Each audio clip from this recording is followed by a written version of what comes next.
just to try it out.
Didn't mean to jump there. Good morning. The committee will come to order. First off, I want to welcome our witnesses to today's hearing. Today, we will recognize the positive impact the veterans community continues to have on the United States economy, which is a fitting tribute, as just last week we celebrated National Veterans-Owned Small Business Week. Now, our veterans have sacrificed for the protection of this great nation by serving in uniform, and we owe them and their families a debt that we can never fully repay. But we, as a nation, can put meaning behind thank you for your service by doing our part to ensure that veterans have access to the American dream after they hang up their uniforms, which is exactly what we will be discussing today. The purpose of this hearing is to acknowledge the important role American businesses and veteran-owned small businesses have in empowering veterans and creating economic opportunity. Thousands of companies, both big and small, have had great success in hiring veterans over the past decade. As most of you know, before I came to Congress, I ran a family-owned trucking business. During that time, I had the pleasure of knowing as a young man, even my father and grandfather, we hired people from the Second World War, that worked for us for most of their lives, from Korea that worked for us for most of their lives, Vietnam that worked most of their lives, and we would continue that, my brother continued that tradition today. And when we had veterans apply for the positions, let me tell you, our company, I always made sure to give them the opportunity to thrive, as did my grandfather and father.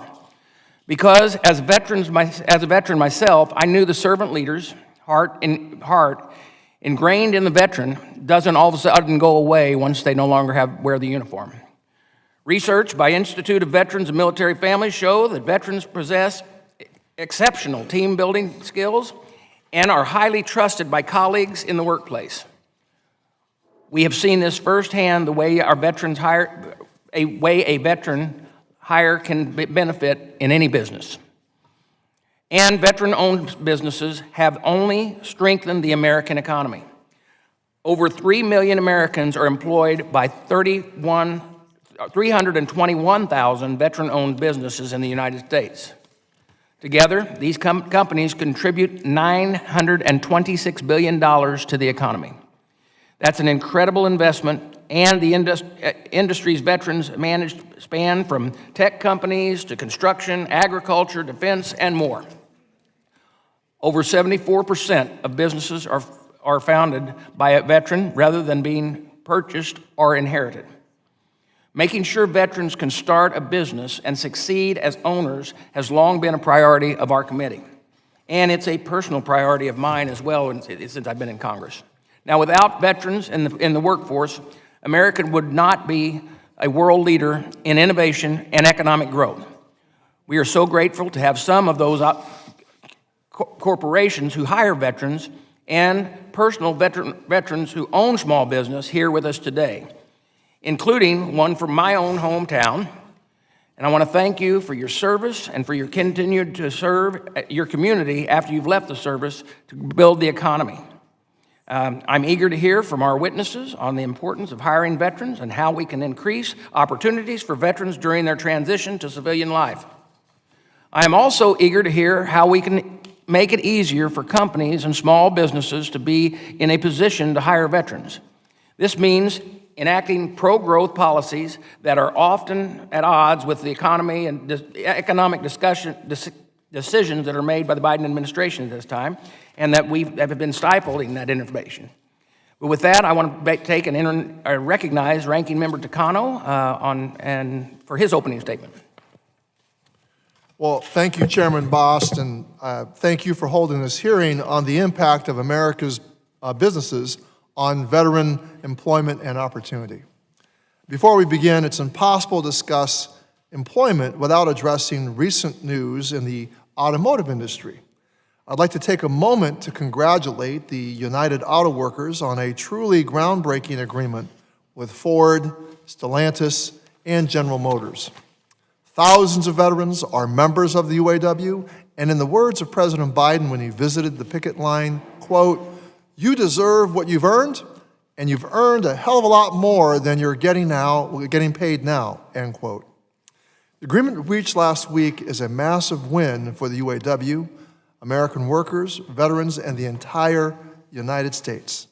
Unions are good for America, and unions are good for veterans. Now to the topic at hand. The Biden economy has pulled this country from what some believed was an inevitable recession.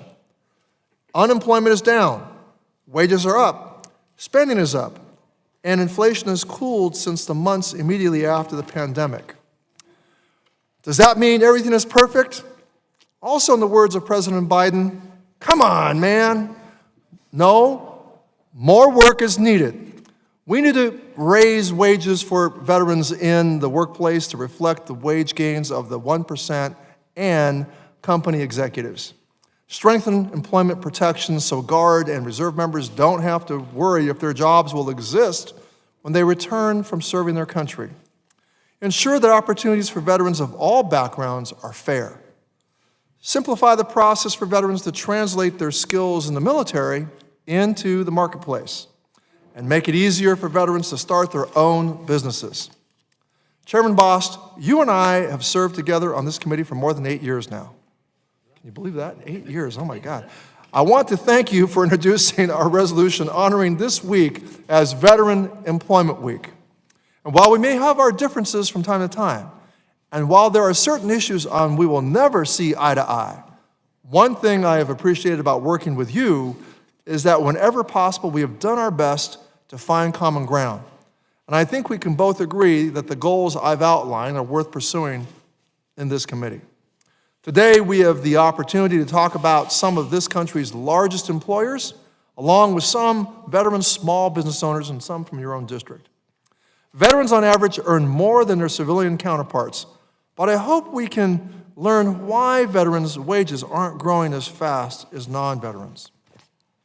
I hope we can also learn what employers think of diversity initiatives. I believe we are at our best when we harness the power of our diversity to spur creativity and innovation. However, we know that some in Congress have decried diversity goals and initiatives, so I look forward to hearing if employers feel the same way. Further, I want to learn more about how employers treat Guard and Reserve members when their requirements to our nation's defense conflicts with their employee responsibilities. In preparing for this hearing, our staff attempted to find a large employer of veterans that doesn't use forced arbitration agreements. However, call after call yielded proof that forced arbitration agreements are rampant in the workplace, forcing service members to choose between employment and upholding their duty to our nation, something I find truly shameful. In our EO subcommittee hearing earlier this year, it was asked, how common are forced arbitration agreements for service members? It turns out extremely common. I hope our witnesses before us can explain how exactly their company uses forced arbitration and what that means for Guard and Reserve members. We have the chance to make real change in employment rights for service members, and I hope this serves as a wake-up call. It is time to ban forced arbitration agreements for Guard and Reserve members. And I look forward to engaging with our witnesses this afternoon. Thank you, Chairman Bost, and I yield back. Thank you, Ranking Member Takano. Now I will introduce the first panel of witnesses. So first we have Mr. Tommy Jones. He's the Senior Director of Military and Veterans Affairs at Walmart. We also have Eric Eversole, President of Hiring Our Heroes. Mr. Michael McCall, who leads veterans recruitment at Verizon. And Ms. Erin Ising, Senior Director of Workforce Programs at Home Depot. And right now, I would like the witnesses, if you would, please stand and raise your right hand. Do you solemnly swear that under penalty of perjury and that testimony you are about to provide is the truth, the whole truth, and nothing but the truth? Thank you, and let the record, thank you, you may sit down, and let the record reflect that all witnesses have answered in the affirmative. Mr. Jones, you are now recognized for 5 minutes for your opening statement. Chairman Bost, Ranking Member Takano, and esteemed members of the House Committee of Veterans Affairs, I'm honored to join you today as an Army veteran and the leader of Walmart's military programs. I am grateful for your leadership and partnership in honoring our nation's veterans and for the opportunity to share the work we are doing to support military families and create opportunities for veterans and military spouses. At Walmart, supporting those who serve has been ingrained in our DNA since the very beginning. Our founder, Sam Walton, served in the United States Army in World War II, and his values continue to define our company. We are immensely grateful for our nation's veterans and the values they bring. Our goal is to support veterans and military families during and after their service. Over a decade ago, we announced our Veterans Welcome Home commitment to hire 250,000 veterans by 2020. Since then, we've hired more than 533,000 veterans and military spouses and promoted nearly 64,000 to roles of greater responsibility and higher pay. Building on this success, we launched Find a Future in June of 2020. This tool guides military-related prospects through an audit of their current skills, experience, and education. It helps them explore a wide range of future possibilities, including employment, education, entrepreneurship, and provides a roadmap to achieve their goals. After more than 3.5 million engagements with members of the military community, Find a Future, we are expanding that platform to serve associates and our own community. Our Career Fellowship Program, in partnership with the U.S. Chamber of Commerce and Hiring Here Initiatives, offers hiring summit and fellowship opportunities to veterans and their families. Support for our service members comes in many forms. Our Military Family Promise guarantees a job at a nearby Walmart store or Sam's Club for all military personnel, and including military spouses employed by the company who must PCS due to military orders. Additionally, we provide free counseling sessions, coaching, and digital wellness tools to help our associates manage stress, build resilience, and access the care they need. Walmart has established key relationships with organizations focused on supporting those who have served, including with Merging Vets and Players, which provides veterans a new team to assist with transition, personal development, and a sense of belonging. Another is Sheepdog Impact Assistance, which offers veterans opportunities for physical activities, peer-to-peer training, and volunteer opportunities for continued service. Once associates are hired at Walmart, they have access to one of the world's largest learning ecosystems, including Walmart Academy and Live Better You. These programs have helped thousands of associates build their skills that they desire through training and education offerings. As a founding member of the Coalition of Veteran-Owned Businesses, Walmart supports veteran-owned businesses across the U.S. Our annual open call event provides entrepreneurships the opportunity to meet Walmart and potentially get their products on our shelves or online. In fact, we spent $1.2 billion with veteran-owned suppliers in FY23. To strengthen our support of veterans in their community, Walmart and Walmart Foundation have invested $44 million since 2011 in job training, education, and community-based initiatives. Our aim is to build skill-based talent marketplace that recognizes the skills veterans bring, unlock opportunities, and accelerate the economic mobility in civilian sector. To that end, we have supported organizations like Hire Heroes USA and IVMF at Syracuse University, as well as the Manufacturing Institute. As we look to the future, we recognize the potential to address remaining barriers to successful transition from military service to civilian life. Collaboration and a shared vision will be critical and crucial in achieving this. We remain dedicated to the work and look forward to evolving and growing our approach to best serve veterans and military families. Thank you for the opportunity to share how Walmart is supporting military and veteran communities through employment, education, entrepreneurship, well-being programs, and our philanthropic efforts.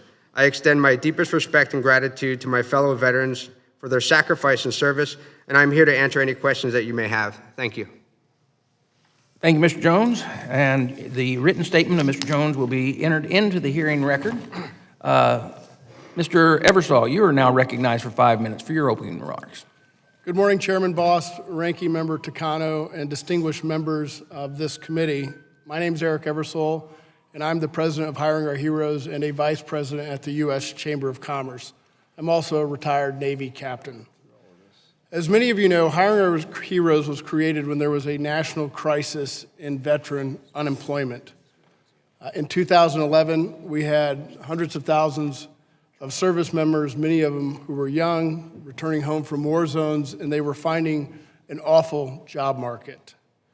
Working with the Chamber's vast network of state and local chambers, Hiring Our Heroes led a national coalition of companies who were committed to making veteran hiring a priority. I'm honored to be on the panel today with several of those companies. And thanks to these companies and our collective efforts, much has changed over the last decade. Veteran unemployment is at a record low. For vets, in each category across the unemployment spectrum, their unemployment rates are lower than their civilian counterparts.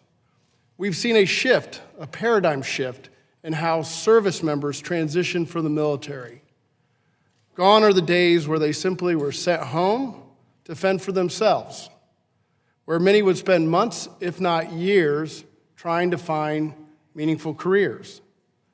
Our country has been investing in their futures by ensuring that they have the right tools and resources prior to their transition, and it is working. Events like our career summits, which provide training and networking opportunities, as well as connections to military-ready employers, are an important part of this pre-transition work. We've seen unprecedented success from our Fellows Program, the largest DoD skill bridge program in the country, which provides internships to transitioning service members with one of more than 700 companies across the country. That program's impact is clear and unequivocal. This year alone, we will host more than 2,400 active duty fellows. 85% of those fellows will receive job offers within 90 days, and the average starting salary is more than $110,000. Our data also shows, our internal data shows, that it will help recruit the next generation of all volunteers. And while some may question the need for these programs, given the labor market and the military's current recruiting challenges, that would be a tremendous mistake. The best way to recruit the next generation of all volunteers is to ensure that the current generation not only survives, but thrives in their civilian career opportunities. These programs accomplish that. One last very important note. Much like our country faced a national crisis with veteran unemployment in 2011, we are facing a similar crisis with military spouses today. The inability of military spouses to find and maintain careers is forcing too many military families to rely upon a single source of income and is creating economic peril for those families, both in the near term and in the long term. It is causing service members to choose between serving their country and leaving. Much like we did in 2011, we must come together as a nation and make military spouse employment a top priority. We believe that the Military Spouse Career Accelerator Program, which was recently enacted as part of last year's National Defense Authorization Act, is an important step in that direction. As some of you may know, that's a pilot program that provides military spouses with a 12-week internship opportunities with host companies across the country, and DoD pays a stipend for those military spouses to participate in that program. And while the program has only been going on for 10 months now, we've hosted more than 400 military spouses in those internships, and much like the Fellows Program and SkillBridge, we're seeing an 80+% offer rate and average salaries of approximately $70,000. So these programs work, and they're a step in the right direction. And we're certainly looking forward to continuing these efforts for military spouses. Once again, Chairman Bost and Ranking Member Takano and the members of this committee, thank you for today's opportunity, and I look forward to answering your questions.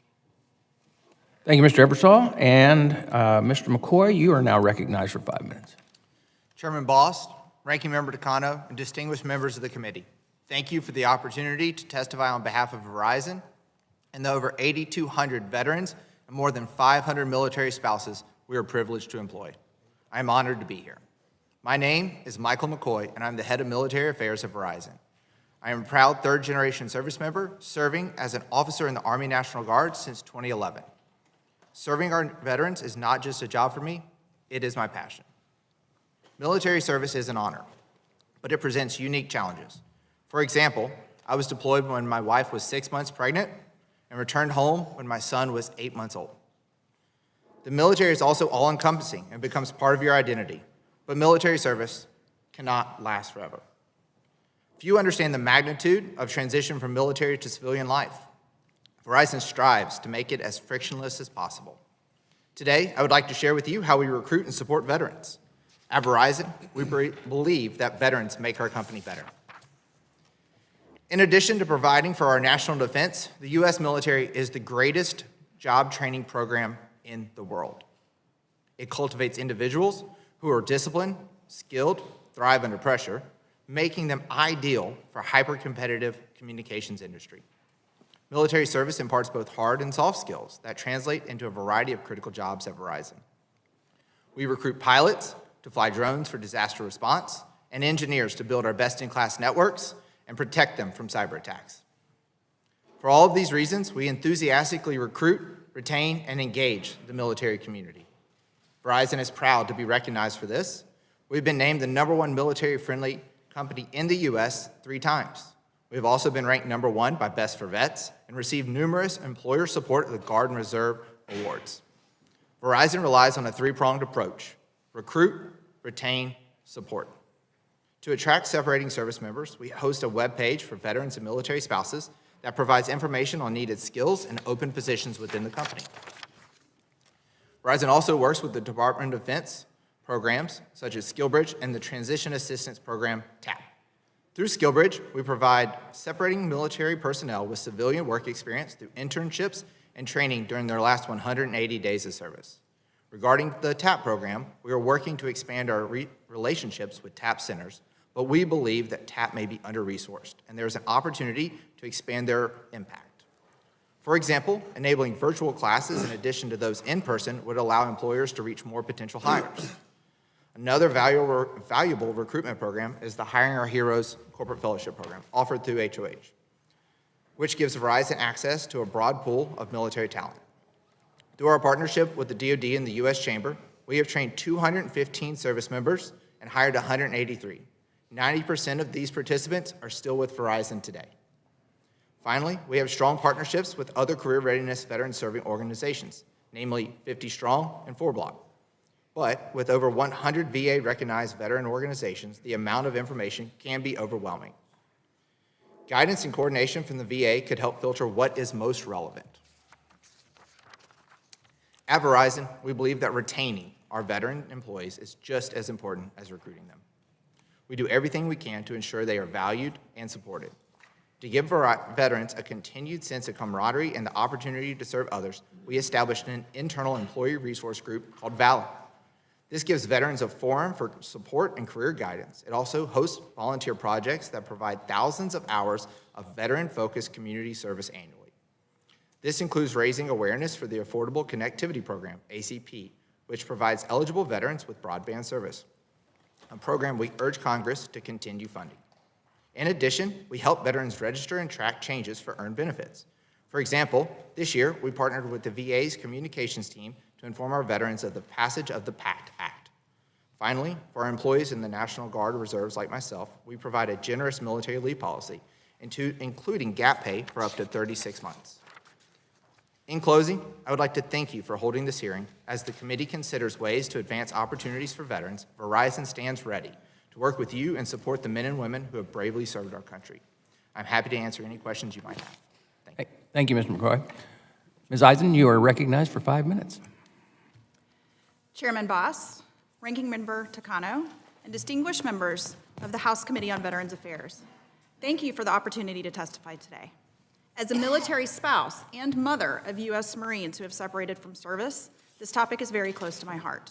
With me today is Haley Weaver, the other apron, who leads our military relations team, and she's also a military spouse. I'm the Senior Director of Workforce Programs for the Home Depot, the world's largest home improvement retailer. Founded in 1979, the Home Depot operates more than 2,300 retail stores, distribution centers, and corporate facilities with over 470,000 associates. We take pride in taking care of these associates.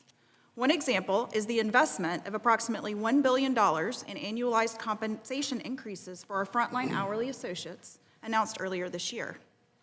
Of those 470,000, Tens of thousands are veterans, National Guardsmen, reserves, and military spouses. You can often recognize them in the stores by the celebration badges on their aprons. We find that veterans acclimate well to our culture of service and inverted pyramid leadership approach and bring to our ranks tenured leadership, adaptability, resilience, and collaboration. Last year alone, we hired over 14,000 veterans. When veterans put on an apron, they also receive a military-specific onboarding class, a veteran new hire coach, access to veteran-specific resources and benefits, and an invitation to participate in our Military Appreciation Resource Group. Our partnership with the Department of Defense's SkillBridge program has allowed us to host over 150 transitioning service members since 2019. During their time with us, we provide hands-on experience for what it's like to work in corporate America, and each fellow has a host team and veteran mentor to learn from. Graduates of our program have gone on to become cybersecurity analysts, software engineers, project managers, and are even senior leaders in our stores and distribution centers. Programs like SkillBridge and Hiring Our Heroes provide invaluable access to top-tier talent emerging from the military. It is critical that the DoD and the military commands continue to support important transition programs to bridge the life from active duty to civilian careers. Recognizing that less than 7% of the U.S. population is served in the military, we developed training courses and reference guides for all hiring managers, HR professionals, and talent acquisition associates to ensure they know the value veterans bring to the company and can understand their unique capabilities. Furthermore, we have a range of policies supporting our military-affiliated associates and fostering their long-term career growth.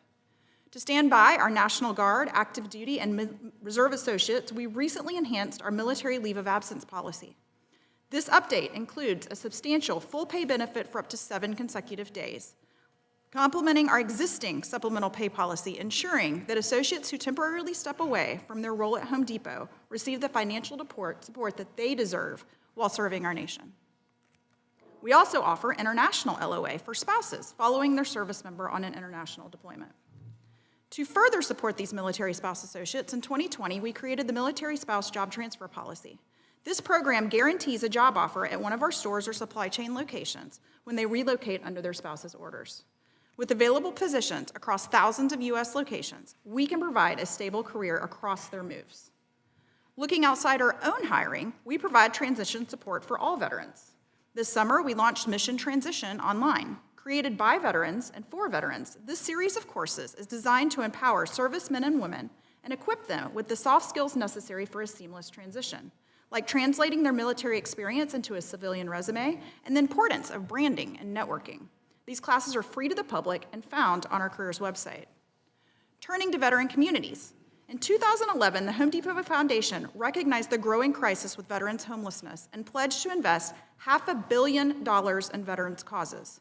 We are $475 million towards that goal and have improved or built more than 55,000 veterans' homes and facilities. The foundation also made a $50 million pledge to train the next generation of skilled tradespeople and help fill the growing skilled labor gap.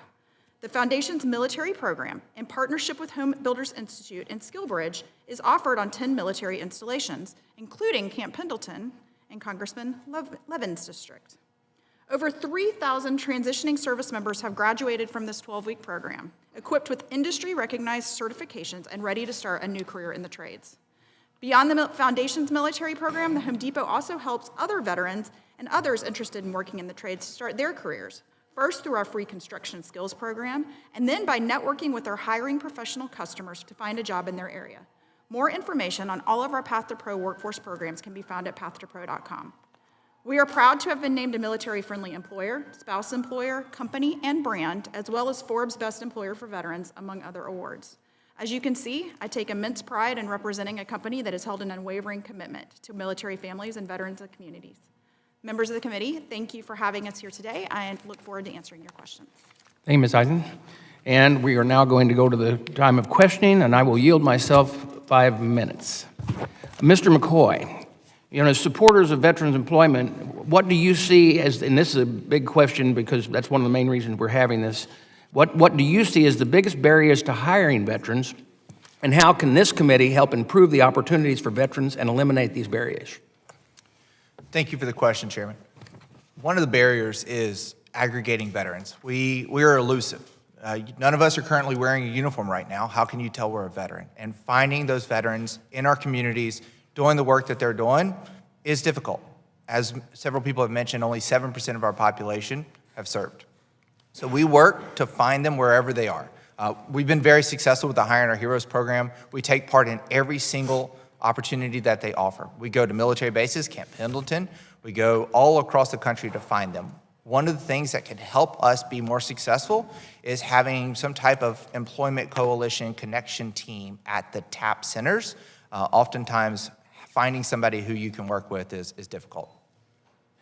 Have you found that some of, and this can go to any of you, have you found that we have some TAP programs that are more than willing to let you in and others that are not so willing?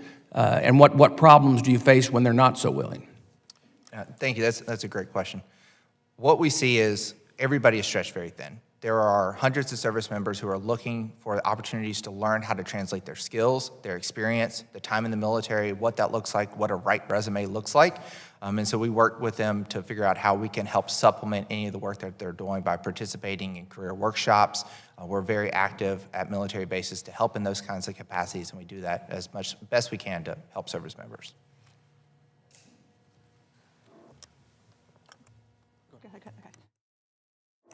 I would say, seconding what he said, it's difficult for us sometimes to get onto the bases because there's quotas and maxes, and so if you're not the first there sometimes, or we often can't get in there. And then I would say the recruiting access, like the process for getting onto the base too, can be different. It all depends kind of on the command and what they support and who their network is. And so having a central way for us to access those bases, like he mentioned, would be very helpful. And just add, the consistency, Mr. Chairman, of the turnover of those people that are working in the TAP offices, the different contracts that land those, also limit you to resources. So there's not a consistent way to communicate with them. Even if you can't get on the base, there should be a way to communicate with them on a regular basis, post job alerts or something to that effect. Let me just add, Mr. Chairman, there's widespread inconsistency across the bases, which creates challenges for a lot of companies. But I would say that this year in particular, and maybe last year as well, given some of the recruiting challenges, it has been more difficult to access bases over the last couple of years because of that tension between retention and transition. And that is creating some problems for organizations like ours.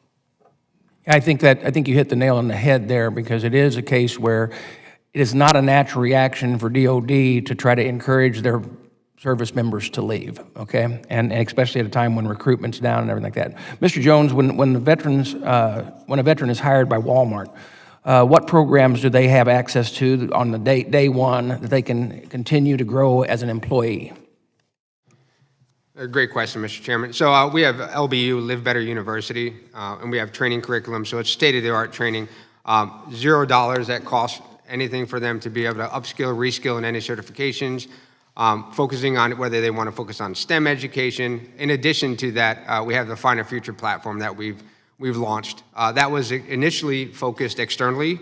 Now we're using that to upskill and reskill current employees. So from day one, all of our service members that join, to include our Guard and Reserve and military spouses, have access to that. Yeah, I think each one of us know and understand that when our veterans leave their active service, whatever their particular MOS might not be something they can use in your company. Probably disarming bombs is probably not something that each of you need, but the veterans themselves provide an opportunity, and I express this so much to everyone. We spend a lot of time in this committee because we have to deal with people who have been hurt and or in mentally or physically by the DOD. However, every veteran, and we got to make sure we stay focused on that, is a quality employee that'll show up on time, is mission-centered, and is a great employee to hire, and that's what I hope we'll bring out today. My time has expired, and I will yield to the ranking member. Thank you, Mr. Chairman. You heard me mention forced arbitration agreements undermining USERRA protections for service members in my opening statement. I would like to ask Mr. Jones whether Walmart uses forced arbitration agreements for currently serving Guard or Reserve members. Ranking Member Takano, that is something we do not participate in. We do not force or require arbitration to dispute USERA concerns. We don't force them to sign anything, and we're in full support of the USERA Act. And why don't you? I mean, we believe in citizen-soldier partnerships. We understand that, serving in the Guard and Reserve makes us better as a company. It's the diversity of our workforce. And so the work that they experience in our offices or in our stores, they bring that to the military, and then their weekend drills and their two-week a year experience, they bring that back into the workforce. And so we value that from a diversity standpoint, and the skills that they bring in is transferable. Well, speaking about diversity, I'd like to know about Walmart's philosophy about DEI programs and whether you embrace them and why. Absolutely. I mean, diversity, we're stronger with diversity. I mean, we know that, and we know that the military is one of the biggest foundations for us to pull talent from. It's the most diverse workforce out there, and so we value that. We know that every person matters, and we treat everybody the way they should be treated. So we understand how impactful diversity is to our organization, and we promote that. Well, thank you, Mr. Jones. Mr. McCoy, same question. Does Verizon employ forced arbitration agreements? Thank you for the question, Chairman, Ranking Member Takano.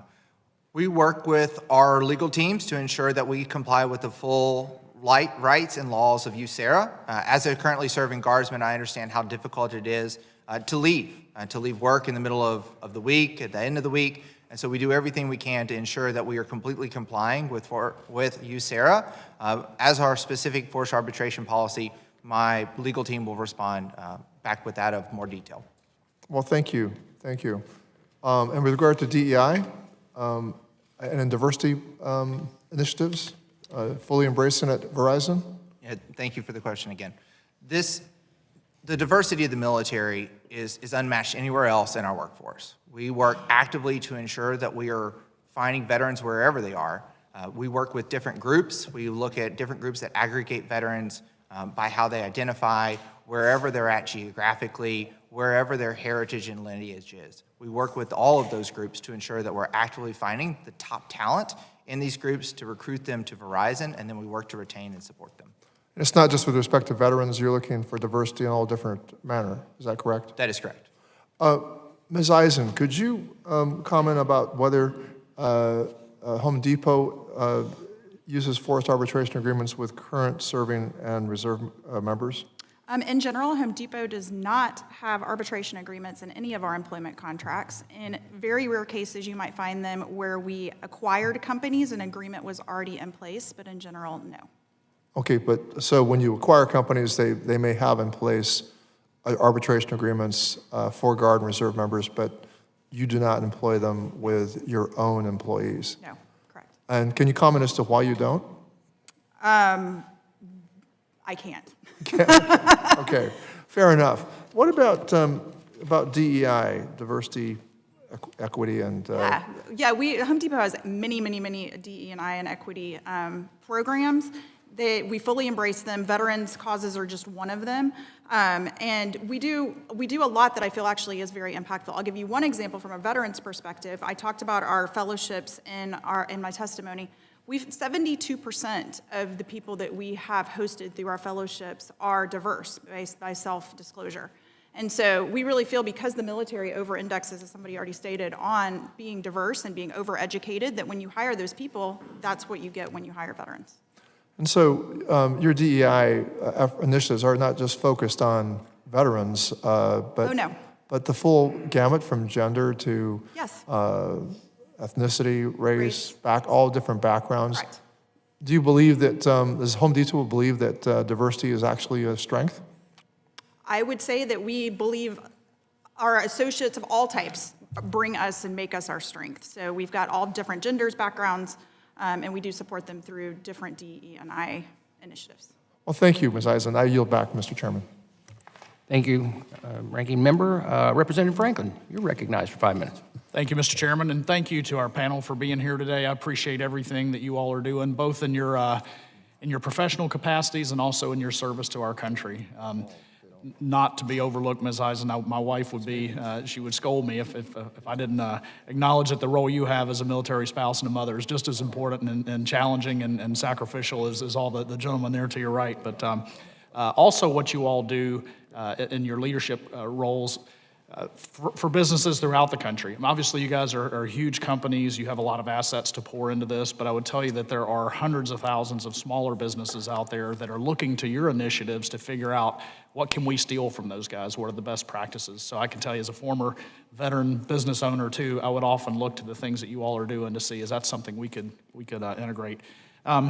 In the limited time we have, about 4 minutes, so about a minute for each of you, I would love to hear, with respect to attracting and retaining veteran workforce, what's the one thing, I'm sure you spend a lot of time thinking about how can we improve our deal, our programs. What's the one thing that you would either have us stop doing or do less of, or start doing that we're not doing that would help your job be easier?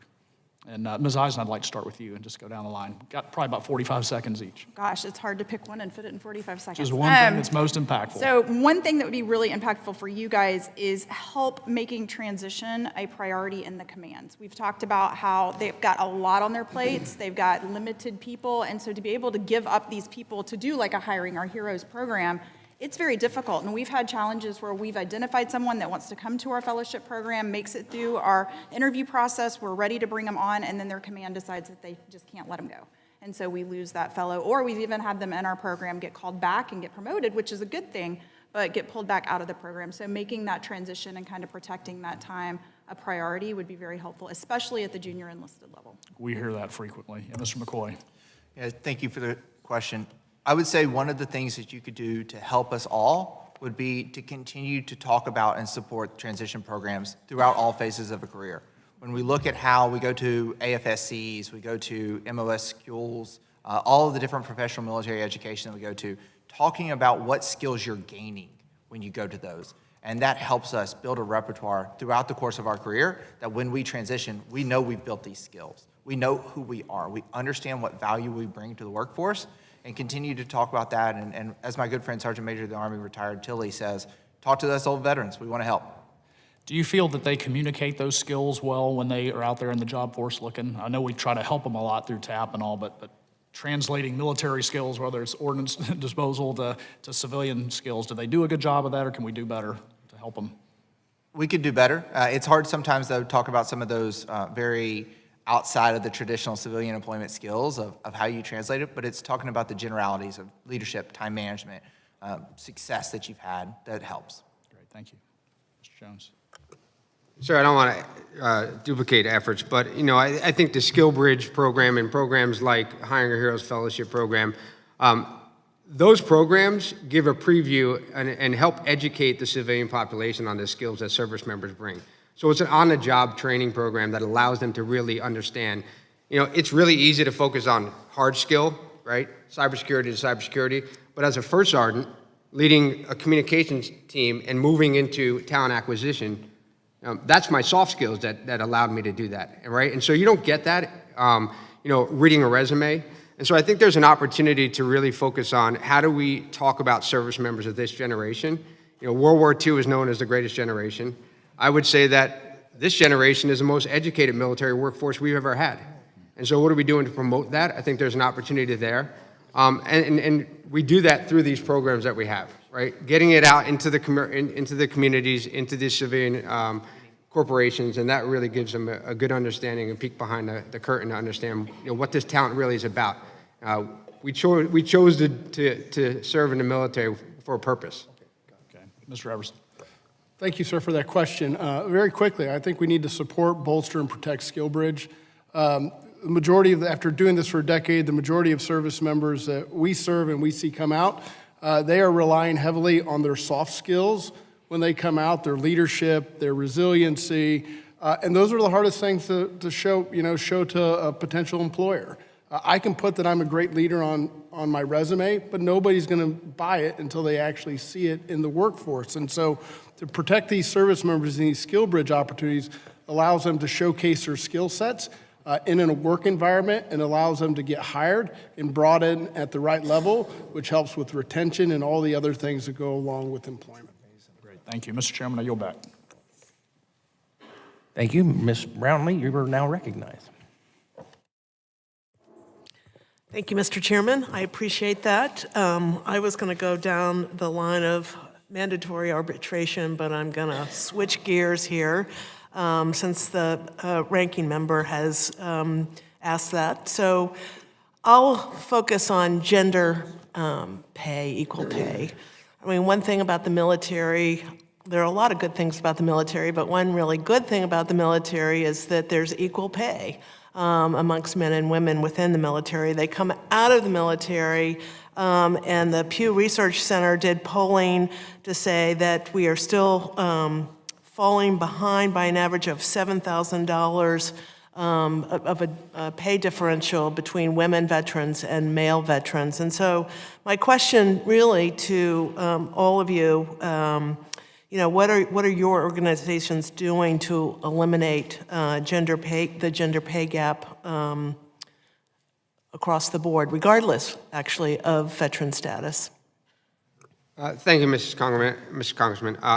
I think that we're always evaluating our processes and evaluating our compensation. Recently, we've done a reevaluation of our compensation. We'll always continue to do that to make sure that, one, from a pay area and from a skills base, that we're paying accordingly. And so I think that that's something that is always top of mind. We're paying our associates based off of the qualifications they bring into the organization, not based off their gender. Thank you. Mr. McCoy? Yes, thank you for the question. Not to repeat what Mr. Jones said, but we agree. We are working to make sure that when we work with service members of both genders, we're working with them to make sure they understand the skills and experience they bring to the table. They're selecting the right level of position, and they're articulating their skills and experience in a way that helps them ensure that they're getting the job that's the best fit for them, that allows for maximum compensation. Very good. I will say this Pew research report also stated that women veterans are getting paid more than women civilians, and likewise for male veterans versus male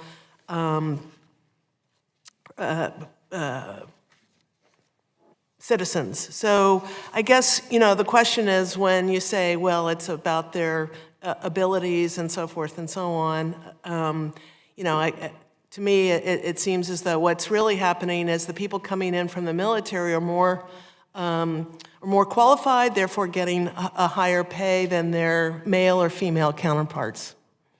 Yeah, I would just like to add, I think some of the programs allow for that, long understanding of it. You do an interview process that may be 3 or 4 interviews, and you're looking at a resume to base a decision off that. And we try to focus on making sure that we have the right pay areas for each one of those.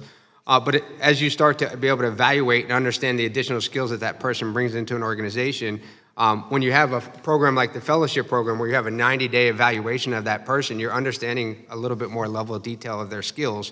And therefore, it allows you to bring that to when you come to the offer process, when you go to the compensation and asking them, this person brings these additional skill sets that we didn't see on their resume, but based off our evaluation of this personnel, we have the ability to give them more compensation based off the experiences that they have.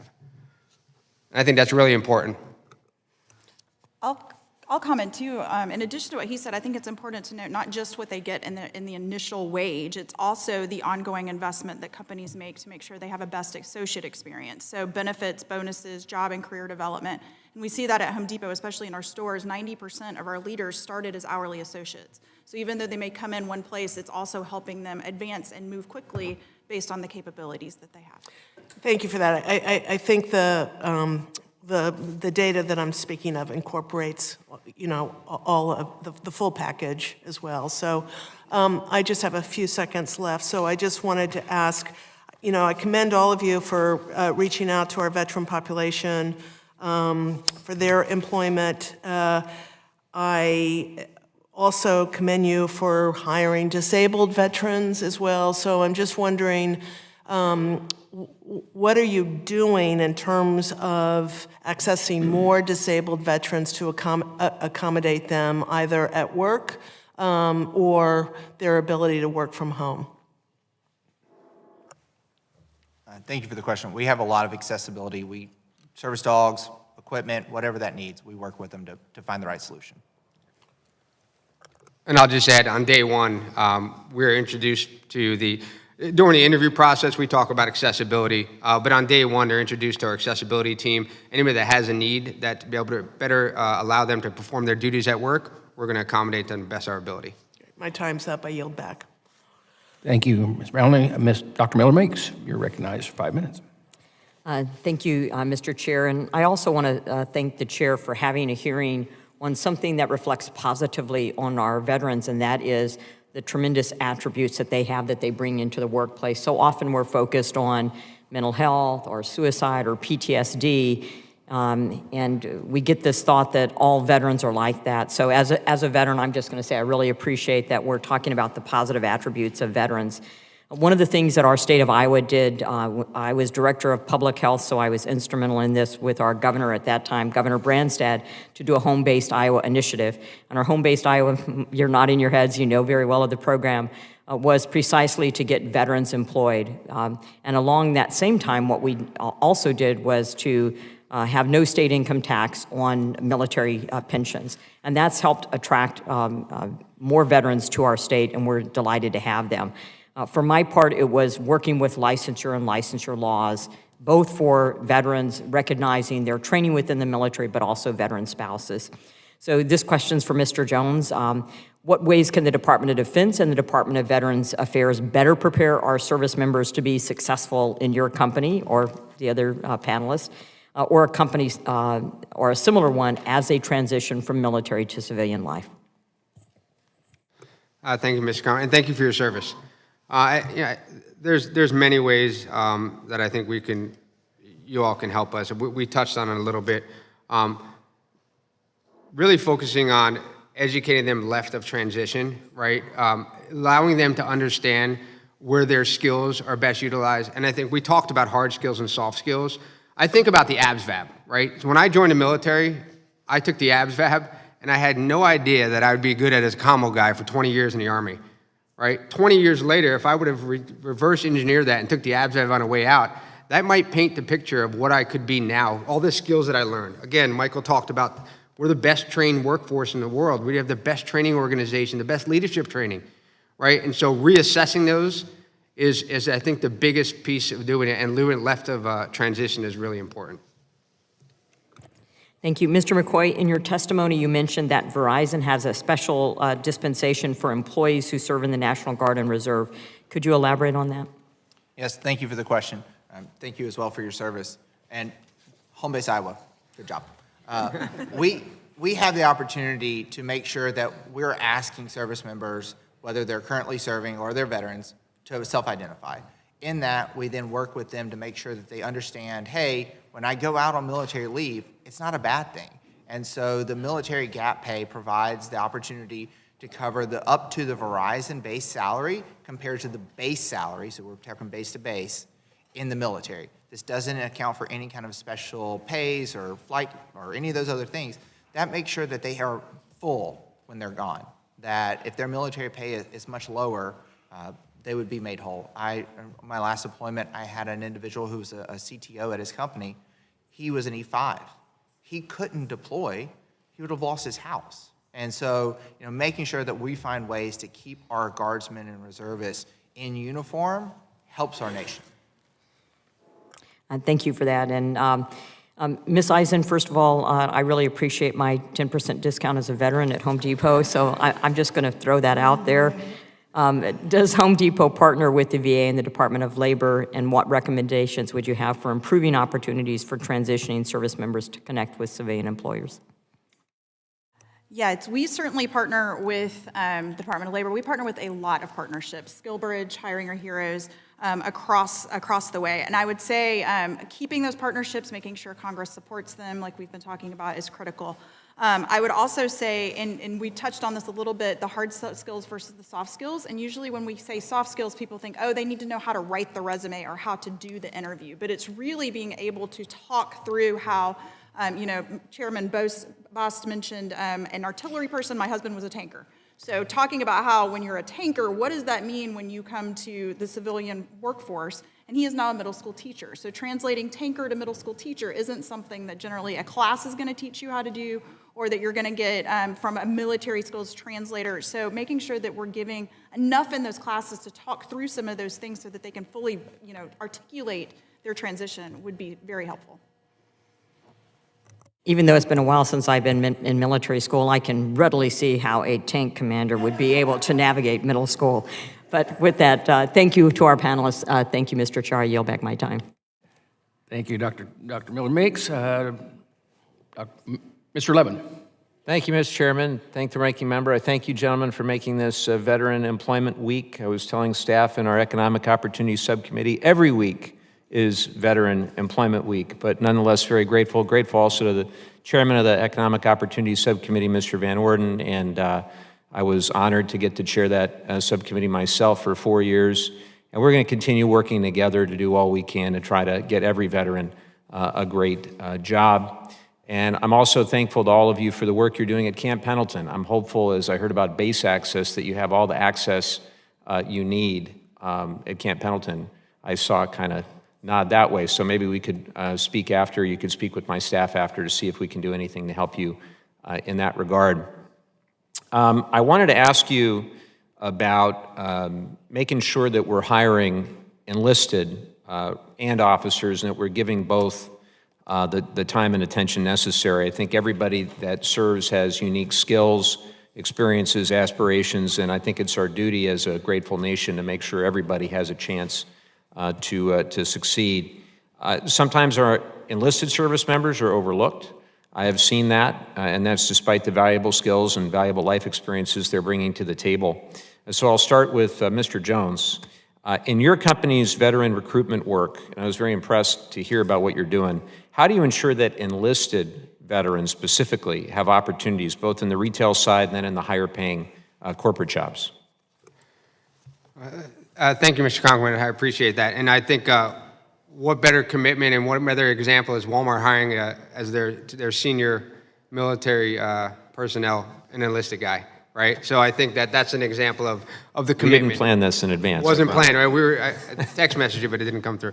But no, I think we're really focused on all levels of skills. But I think that's the narrative in the civilian sector, that West Point, you think about the academies, that's the only way, or the ROTCs, and that's the exposure that people get because those are usually in positions of authority, and you hear that.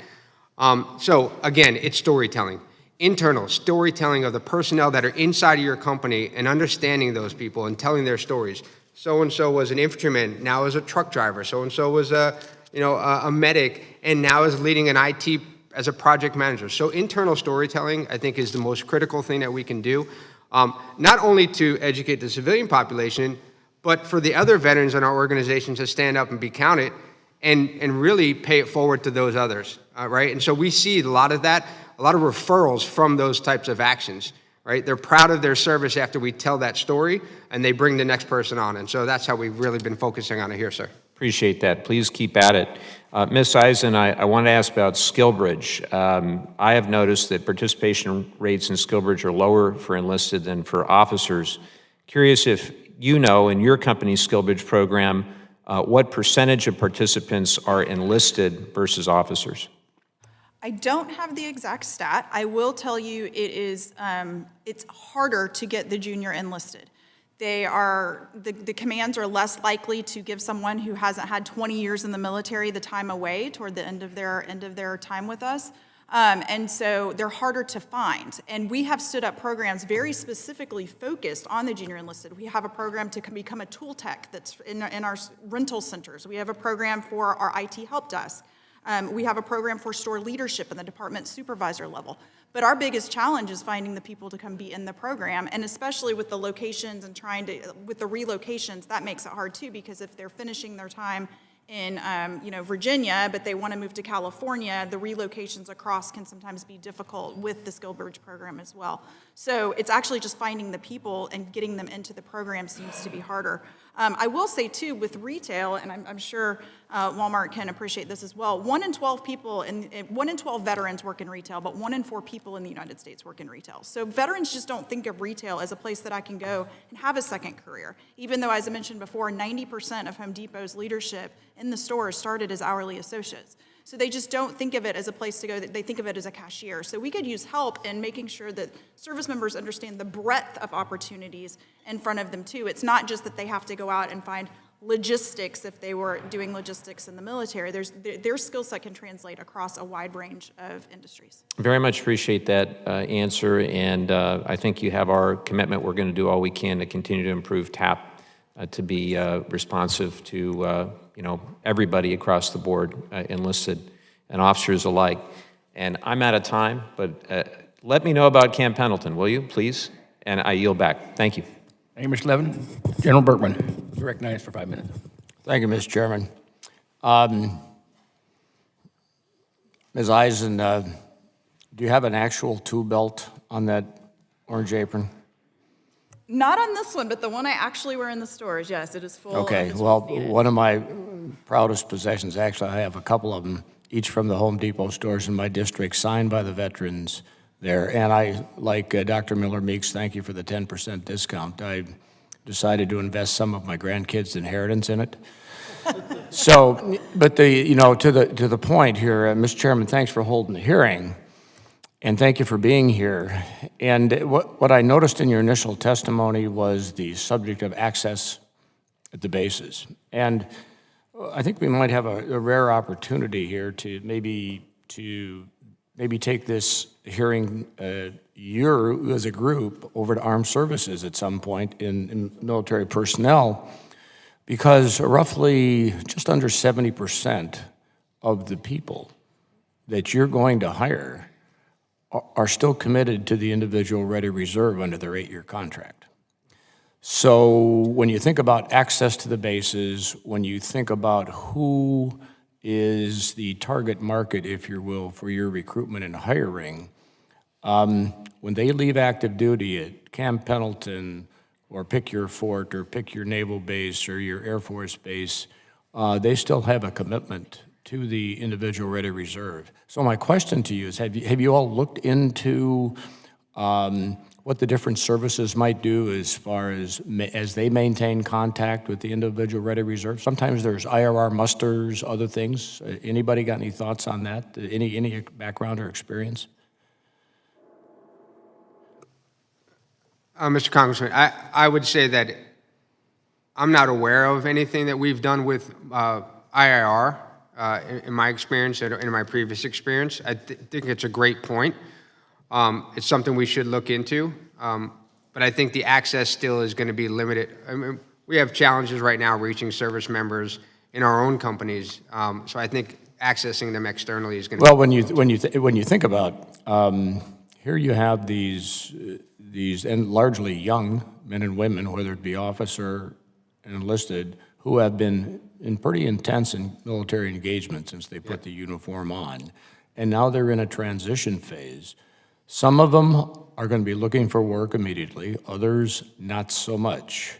But I would suggest to you that as Veterans Affairs Committee, we're that second stage, afterwards, after that initial 8-year commitment has been fulfilled, that we begin to see the data on all of these folks. But all that means is that I believe there is different opportunities. Love to explore those with you. Yes, sir. To see how we make the contact. And you can picture what a young, let's say, if you serve 4 years active duty and you enlisted and went through boot camp at the age of 18, what their mindset might be at 22, especially if they're not married, don't have children. They're a pretty tough group to get a handle around there for a while, because they're probably going to go out and just relax a little bit. But I'm proud of all of you. We are all proud of all of you for what you're trying to do.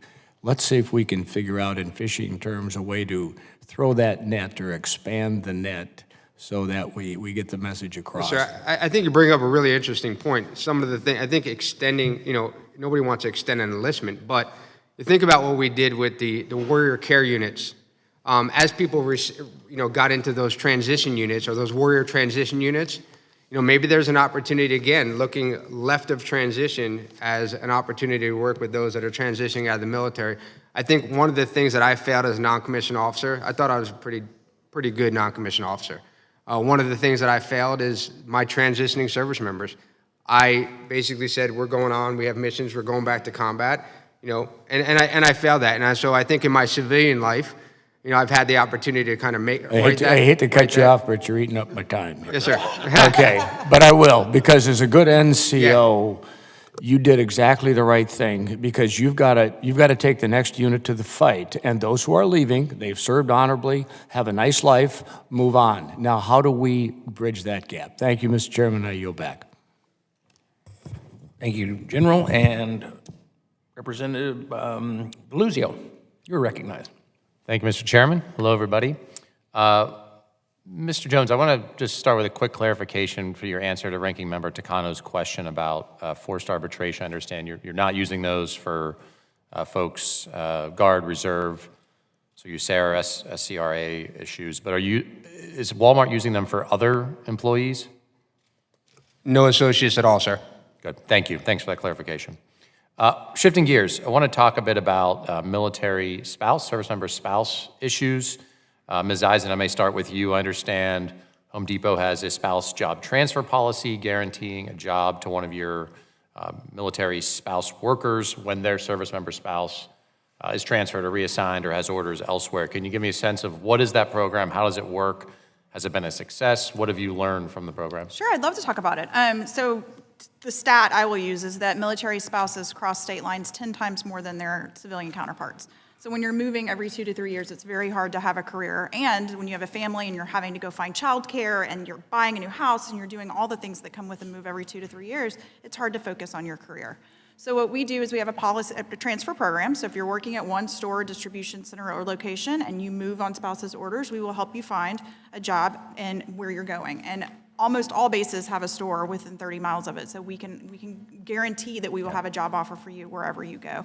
We have found it to be extremely positive. In fact, on my military relations team, one of my program leaders is a military spouse. She transferred across the U.S. with her family two times, I think, before coming to Atlanta, and is now on my team in Atlanta as well. So we see that it works. She was able to keep her career with us, and we have a lot of great stories about military spouses that have done the same. Thank you. Either of you from Verizon, Walmart, any similar programs or things you want to share that you're doing on military spouse employment? Yeah, thank you for the question. We also offer a lot of portability. We look at how we can solve for whatever that challenge is, whether it's geographic, whether it's, hey, we don't have that type of role in that area. Our team, as well as the human resources team, works to solve for those problems. On the employment side, I think to some of the previous questions, you've got to find them. Just like a veteran who takes off the uniform, they don't have a shirt that says, hey, call me military spouse. It's figuring out how you can provide opportunities for them and meet them where they're at. My spouse, I'm still currently serving, has lived through deployments. She understands that. And so I understand that we need to go out and solve for their issues. We use the Hiring Our Heroes Military Spouse Program, the Career Accelerator, everything we can do, we try to find them and help them solve any issues that they have. Mr. Jones, anything to add from Walmart's point of view? And the only thing, sir, is just, I think, self-identification, and Michael hit on that. It's really understand. That's not a question that we ask. We've predominantly asked in the past, but we are now asking that question to self-identify as a military spouse so that we can help them inside their communities, inside of Walmart. Mr. Eversole, I may come to you on a related question. So Home Depot, for instance, has a store within 30 miles of, I think you said, nearly every major base or many. Smaller businesses aren't going to have that kind of footprint if someone's looking to move. What can we learn from success of these kinds of programs for companies with national reach that small businesses could be taking advantage of? Thank you for that question, sir. I think the first priority that all companies need to do is actually track it and make it a priority. So if you're not tracking military spouse employment in the first instance, it's really hard to think about what services or opportunities they may need in the future, and it also impacts how you recruit people. And so if you don't understand the unique needs of military spouses because you're not tracking it and you don't understand it, it makes it really difficult to create programs and opportunities around it. It's impossible for organizations like mine to actually track outcomes. And we're focused on outcomes right now. How do we help ensure that a population that is 92% women are finding meaningful career opportunities in this country because they're serving too? Well, thank you, and I encourage you all to continue thinking about spouses as well. The unemployment rate, as I understand it, for active duty spouses is 6 times the national average. For reserve and guard, it's double. I've got a bill, HR 3900, which extends some USERRA benefits to spouses. I was pleased and very happy to see it pass out of our Economic Opportunity Subcommittee in a bipartisan fashion. I'm hopeful we'll see movement there, but there's a lot more work to be done out in the private sector and certainly for us here in the Congress. So thank you, Mr. Chairman. I yield back. Thank you. Mr. Luttrell, you're recognized for 5 minutes. Thank you, Mr. Chairman, and thank you all for your service, and for the spouses especially. I mean, I'm on borrowed time. You know, I'm like most of you probably are too. So if it wasn't for my lovely bride, I don't know if I could make it. You know, I told her when I got out of the military, I was like, I'm never going to leave you again. And I'm sure all my colleagues in here that served in the military, I'm never going to leave you again. And damn it, we got elected, and I haven't seen my family in almost 8 weeks. So it's one of those things. You know, if you follow a service member's career, if they come out of high school into the military and they serve 20 plus years, there's what I've noticed in the veteran space is there's that little miss of becoming, and for lack of a better term, you miss the opportunity to become an adult. And what I mean by that, from the time that you were a kid to the time you entered the military and you left the military, you've been given clothes, food, shelter, your medical's paid for, the insurance is paid for, and we make these transitions outbound. Those little nuances that have been taken care of for our entire adult life, they're sprung upon us. And a lot of times I see when I'm dealing with veterans, that's the hole that they start to spiral down. And the great things that each one of your companies are doing, I'm curious with the turnover or the you know, if there's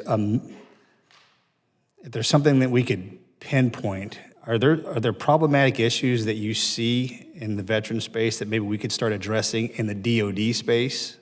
Because I know time frame when a service member's exiting, and you said the recruiting is a big problem. Some bases aren't letting you in because they need to hold on to those bodies, and I can appreciate that. But inevitably, we're going to get out, and it hurts my heart to see, because when Eli and Derek and myself jumped off the bullet train that we were riding on, it didn't even stop at the station. We literally had to jump off. No taps, no nothing. See you later. My uniforms are still in my locker. And they never looked back, you know. And we had to figure these things out. So I think my question is, one, is there this little focal point that we're missing that maybe we can handle on the DoD side that would assist you all? I'll start with that, and anybody can open up. Thank you for the question, and thank you for you and your family service. What I would say is talking about transition earlier. We know it as soon as you join, you have an expiration date. You had your MRD, you know when you're getting out. Mine's 2042. And so I know that I'm going to get out of the military. Talk about it, understand it, realize it, internalize it, and bring it through into all the different phases of your career so that it doesn't punch you in the mouth. It's talking about, hey, these are things that are going to change. Talk about how you have to buy insurance. How expensive is insurance? And all the different facets that are going to That never happens. It doesn't. I promise you. I was an enlisted and officer. This conversation just never came up. Especially, and unfortunately, I was injured, so my time frame got cut, and I just had to leave. I would say, you know, one of the things that I feel we missed out on as we started after 9/11 is that we started to shrink down our training in non-commissioned officer courses and officer courses. And so one of the areas that I think we limited and we got rid of was the general studies portion of it, right? And we're in that portion of general studies, you know, as I was transitioning, I was like, what do I want to be when I grow up? I don't know what that's going to look like. I think about the month of general studies about Army effective writing or financial planning and all that. That stuff was really focused on occupational. And I think there's an opportunity that the military and you all can go back into and saying, you know, what are we doing to help them, again, left of transition, but through every point of training when it comes to professional development and even in counseling. So as you start your career and you end your career, you're already building that resume. You're already talking about the grown-up conversations that you talk about, right? And you're getting exposed to that in a training environment, because that's the one thing that we're really good at is training. So I think there's an opportunity right there, is in our academies and in our different professional development opportunities to add that in. And sir, I'll just say that we have to start seeing employment, post-military service as this preservative benefit of transition. Because if you can take care of employment and find meaningful employment, a lot of the other more dangerous issues that some of our transitioning service members face are mitigated when they have good employment in a network. And I don't think the military sees it that way. And so we really have to work aggressively on this. And we also have to understand that some of these programs, even if they're for more senior enlisted and more senior officers, are really important if the service member has a family.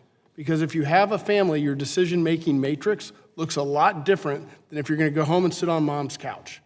And it doesn't mean that the other person doesn't have, real fears and concerns, but that person who has a family to take care of will take whatever job they can find, even if it creates long-term problems. Do you have anything? I ran out of time, I know, I'm sorry. Mr. Chairman, I yield back. Thank you. Representative Budzinski. Thank you, Chairman.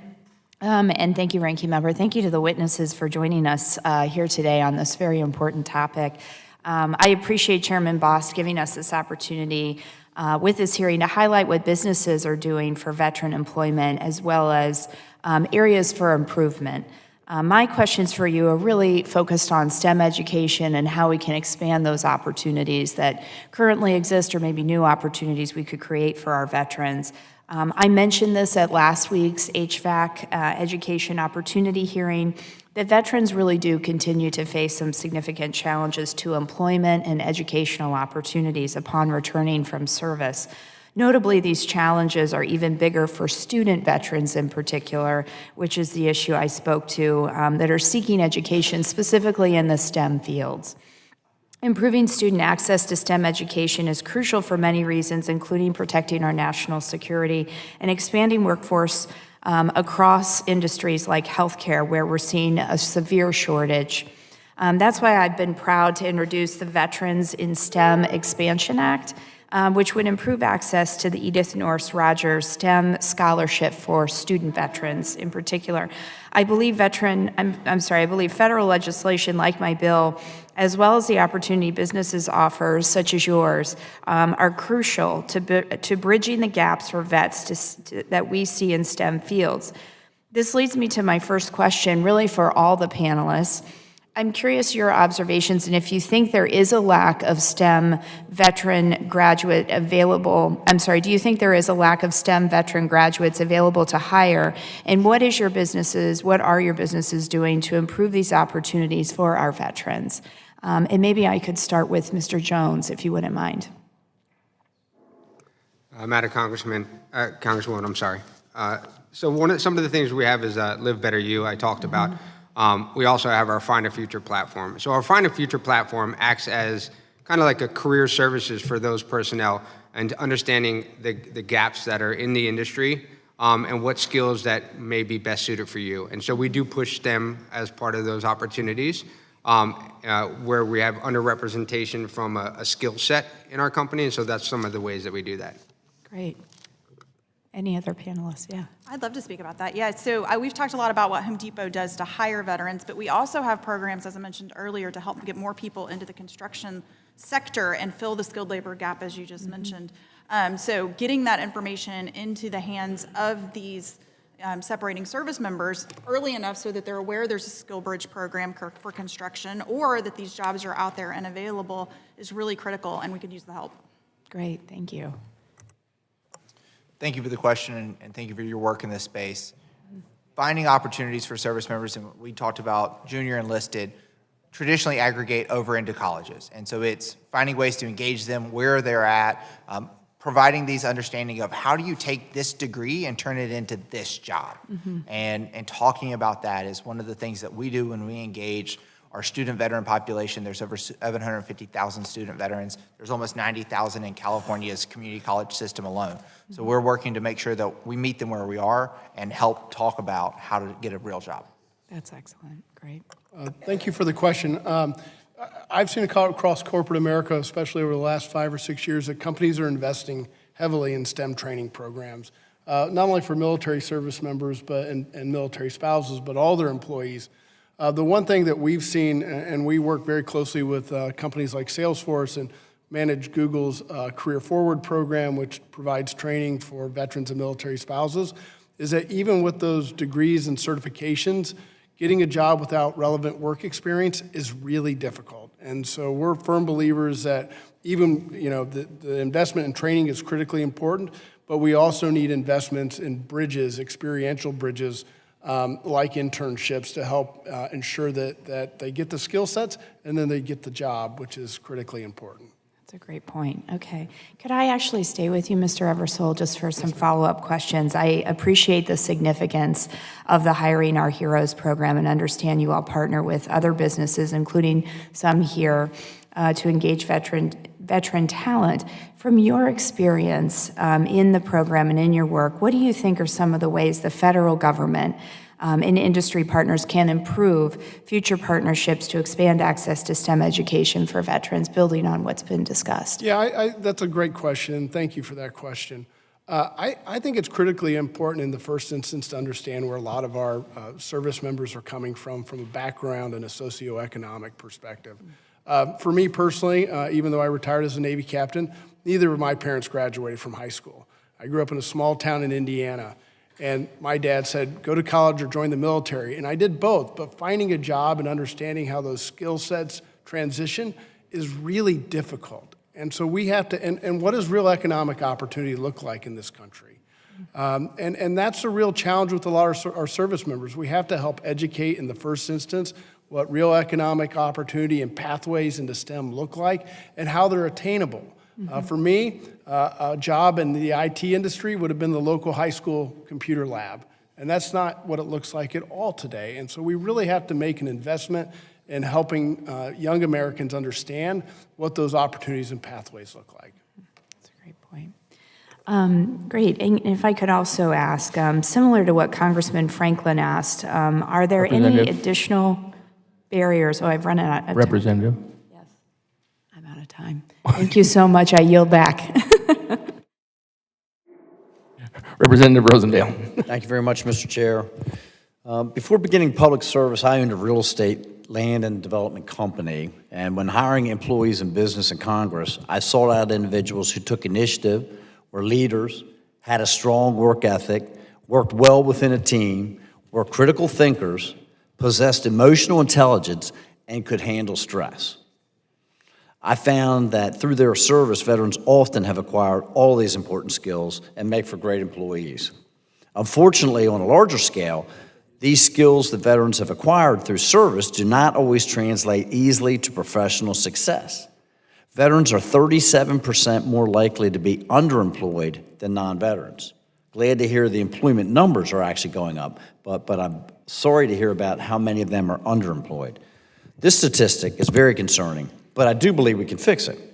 The Transition Assistance Program attempts to provide pointers, including building a resume and interviewing tips.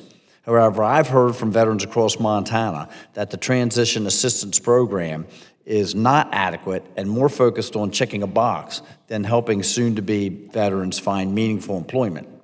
I appreciate the committee's focus on improving the Transition Assistance Program so that it actually translates into material progress for our veterans. Ms. Eisen, in your testimony, you mentioned that the Home Depot Military Fellowship Program. This is an innovative 12-week cohort program that provides transition assistance where each fellow has a host team and veteran mentor. Can you talk more about the successes of that program? Sure, I'd love to do that. So we have a Skill Bridge program. We also partner with Hiring Our Heroes. We've had over 150, and 100 of those in the last year, so it's a building program. And they're in areas corporate, such as project managers, analytics, logistics, talent acquisition, HR. We have them in IT, and so cyber, developers, tech, even tech support for junior enlisted. And then we have them in retail out in our stores and in our supply chain for supervisor level experience. And so when we bring them into our 11-week program, they get one-on-one coaching. Someone from our military relations team meets with them on a weekly basis. And so I feel it's really important. We were talking about what can you do left of transition, but right of transition, driving the camaraderie. Veterans come from a place where they're surrounded by people that are service-minded and have been through a lot of the same things they are, and then they're thrown into a civilian population that doesn't understand them anymore. And so when we take these fellows and then pair them with other veterans at the Home Depot for their 11-week program, they get the taste of what it means to work right of transition and what it means to wear business casual clothes or how you can take your lunch whenever you want to. Like, it's the very simple things, and we giggle, but it's true that that's the stuff that they don't understand and don't know who to ask. So that fellowship program has been great for giving them a taste of what civilian work looks like. And then over 80% of them have come to work for us. So it works really well as a trainer for us and also for the transitioning service members. Very good. Very good. Yeah, they're not used to that because they're accustomed to having Mr. Van Orden barking at them to make sure they get their daily tasks done. You also spoke about the Home Depot Military Spouse Job Transfer Program. We spoke about it a little bit earlier. That it guarantees the existing employee at a new store to must move to accommodate the spouse's orders. I really like that a lot. Approximately how many spouses have benefited from this program? That is a great question, and I unfortunately don't have an answer because they're transferring across lines and managed by the team that has them to the team that takes them, and so we ask them to let us know, but they typically don't. We have a challenge. We track military spouses in Workday, which is our HR system. But similar to what veterans do sometimes, they don't want to self-disclose because they think it could impact their career, their potential for being promoted if somebody knows they might leave in a couple of years.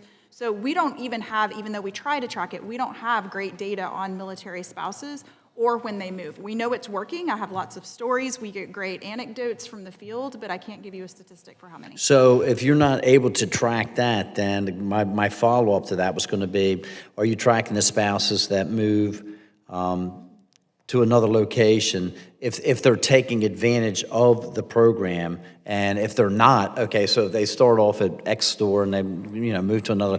If you're not tracking that, then you're also not able to track why they're not taking advantage of it, if in fact they do not when they go to the other store, or are they taking advantage of that? I think a lot of it happens because our Home Depot has a culture of doing the right thing. So I think, quite honestly, without a policy, our stores, just because of our culture, would already be doing that. So we only hear about it when it goes wrong. And quite frankly, I don't think I've had a time when we've had it go wrong. We did want to formalize the policy so that it's on paper and we have a process that they can follow, especially if they're going somewhere where there's not a base or they're going somewhere where a position doesn't exist. We have different processes to kind of follow when that happens. But I will also mention it's not just for the people that are out in the field. We also have things like our customer care call centers. So that's a remote job. We have 5,000 remote jobs. So we work to place them in. We have apprenticeships and things like that within some of the remote jobs as well. Thank you. Thank you, Mr. Chair. Yield back. Representative Chevalier McCormick. Thank you so much, Mr. Chair, for holding this hearing today and ensuring that we can connect our veterans to economic opportunities and also examine any of the blockades. My first question is to Mr. Eversoles. Thank you for your service. Your testimony mentioned that most military members begin to search for employment after leaving their services, forcing many of them to rely upon unemployment compensation. Many would spend months, if not years, trying to find the right career. The total amount of UCX compensation dropped from $966 million in 2011 to $111 million in 2022. Finding gainful employment before the service member transitions out the military saves money. Can you describe what steps were taken between 2011 and 2022 to achieve these savings? Thank you, Madam Congresswoman, for this question. It was a whole of the private and public sector working together to find meaningful solutions and making veterans a top priority. And a lot of that was really, in the initial years, was focused on triage and helping unemployed veterans.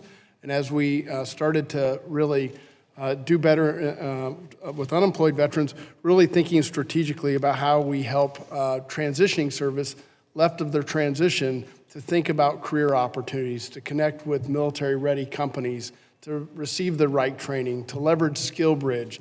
And so, and then the whole of government policy. Was really, I wouldn't say one thing that really caused the needle to move so much. It was the realization that we all had to work together to make the needle move, and that's what we did. Thank you. My next question is for Mr. McCoy. I'm happy that you brought up SkillBridge. Thank you for your service and for being here today. Your testimony mentions that Verizon and the Department of Defense SkillBridge, where you provided separate military personnel with civilian work experience through internships and training during their last 180 days of service. Can you talk about how many veterans take advantage of SkillBridge through Verizon? Yes, thank you for the question. We get a lot of interest. The work that Mr. Jones did to establish the Verizon program for the last 10 years has been well known and well recognized, and so we get a lot of interest. We require that the business have some type of headcount to be able to host and to hire them at the end of this so that there is a successful work opportunity at the end of that training. And so we've been able to host 215 service members and military spouses through our program, hiring 183 of those individuals. And now, do you have a breakdown of the veterans who use SkillBridge program by racial, ethnic, or even sexual orientation demographics? We have some of those, not all of those. Will we be able to get a copy of that just to make sure everyone is taking advantage of this program? Yes. Thank you so much. And then, Mr. McCoy, prior to coming to Congress, I was CEO of a company that recruited and retained top talent, was always our focus. How has Verizon worked to recruit and retain veterans? Yeah, thank you for the question. We work really hard to make sure we encourage first self-identification, because if we don't know you're there, we can't include you in messaging. This week, there's lots of opportunities. I was able to give out 148 tickets to NFL Salute to Service games for opportunities to unfurl the flag at stadiums. I was able to invite service members across New York City and San Diego to participate in parades. While those are the really fun ones, we're also there to reach out to and connect. If you don't have your military badge on your profile, you maybe don't know that that person has some shared experiences. And it's building that camaraderie. You know, we've all talked about that. That shared sense of service brings us all together, the experiences that we've had, and we make sure that we do that. We recruit them to self-identify, and then we encourage them to self-identify once they become an employee to help them be retained and engaged. This is a general question. It's my last. What could Congress do to help you retain and identify more talented veterans? It's for anybody. The TAP program would help us recruit more, expanding the impact, the ability to add virtual connections. We talked about junior service members moving from one side of the country to the other. Right now, if you don't physically have a presence there to show up to attend those TAP events, they might not know about the Verizon opportunities in California as they move from the East Coast to the West Coast or vice versa. We want to be where we can be, as many places as we can, but virtualizing some of those opportunities would help us deliver our information and share those opportunities more broadly, because as we've all alluded to, they're an elusive creature, that veteran. And I'll just second what he said, because having a consolidated resource to be able to talk to people, because we're a small team, like military relations at the Home Depot, we're small but mighty, but we can't be everywhere. So when there's local bases doing local things, we can't always make it there. So having some way to, and central to be able to talk to people separating would be fantastic. Thank you, Mr. Chairman. I yield back. Representative Sell, you're recognized. Thank you, Mr. Chairman. I hope I'm not replowing old ground. Now that we're back to regular legislative business, we do have to juggle committees. But I do want to explore your access to bases that I heard in your opening remarks. The 180 days under SkillBridge, how many of your applicants actually get the 180 days? What percentage? Any idea? And we'll just go down the line. Thank you, Mr. Congressman, all the way. Airborne. Cool. So I think I would say that they enter in 180 days, but we probably don't get them we probably only get them for about 90 of those days due to the limitations that we have from the fellowship program. From a SkillBridge standpoint, I think there's a little bit more flexibility there. But when you start working about SkillBridge, now it's a command to organization relationship that you have to work with. And so I think that's where the opportunity is. What has benefited us from the fellowship program is that it's housed in a relationship, a memorandum of agreement is housed at HOH. And so we don't have to work with that individual chain of command on that. And so I think there's an opportunity there. But I don't think, I'd say probably about 90% of them are not maximizing the 180 days. And that's because of their command? I would say they're limited to that, or they're unaware of the SkillBridge program or the fellowship program, to be frankly. Okay, thank you. Mr. McCoy? Thank you for the question. We also don't see service members taking 180 days. It is one of the things that we look at is we try to put them in on the back end so that we can hire them immediately, so there's not a gap. We take advantage of 90. I'll reiterate what my partner at Walmart said.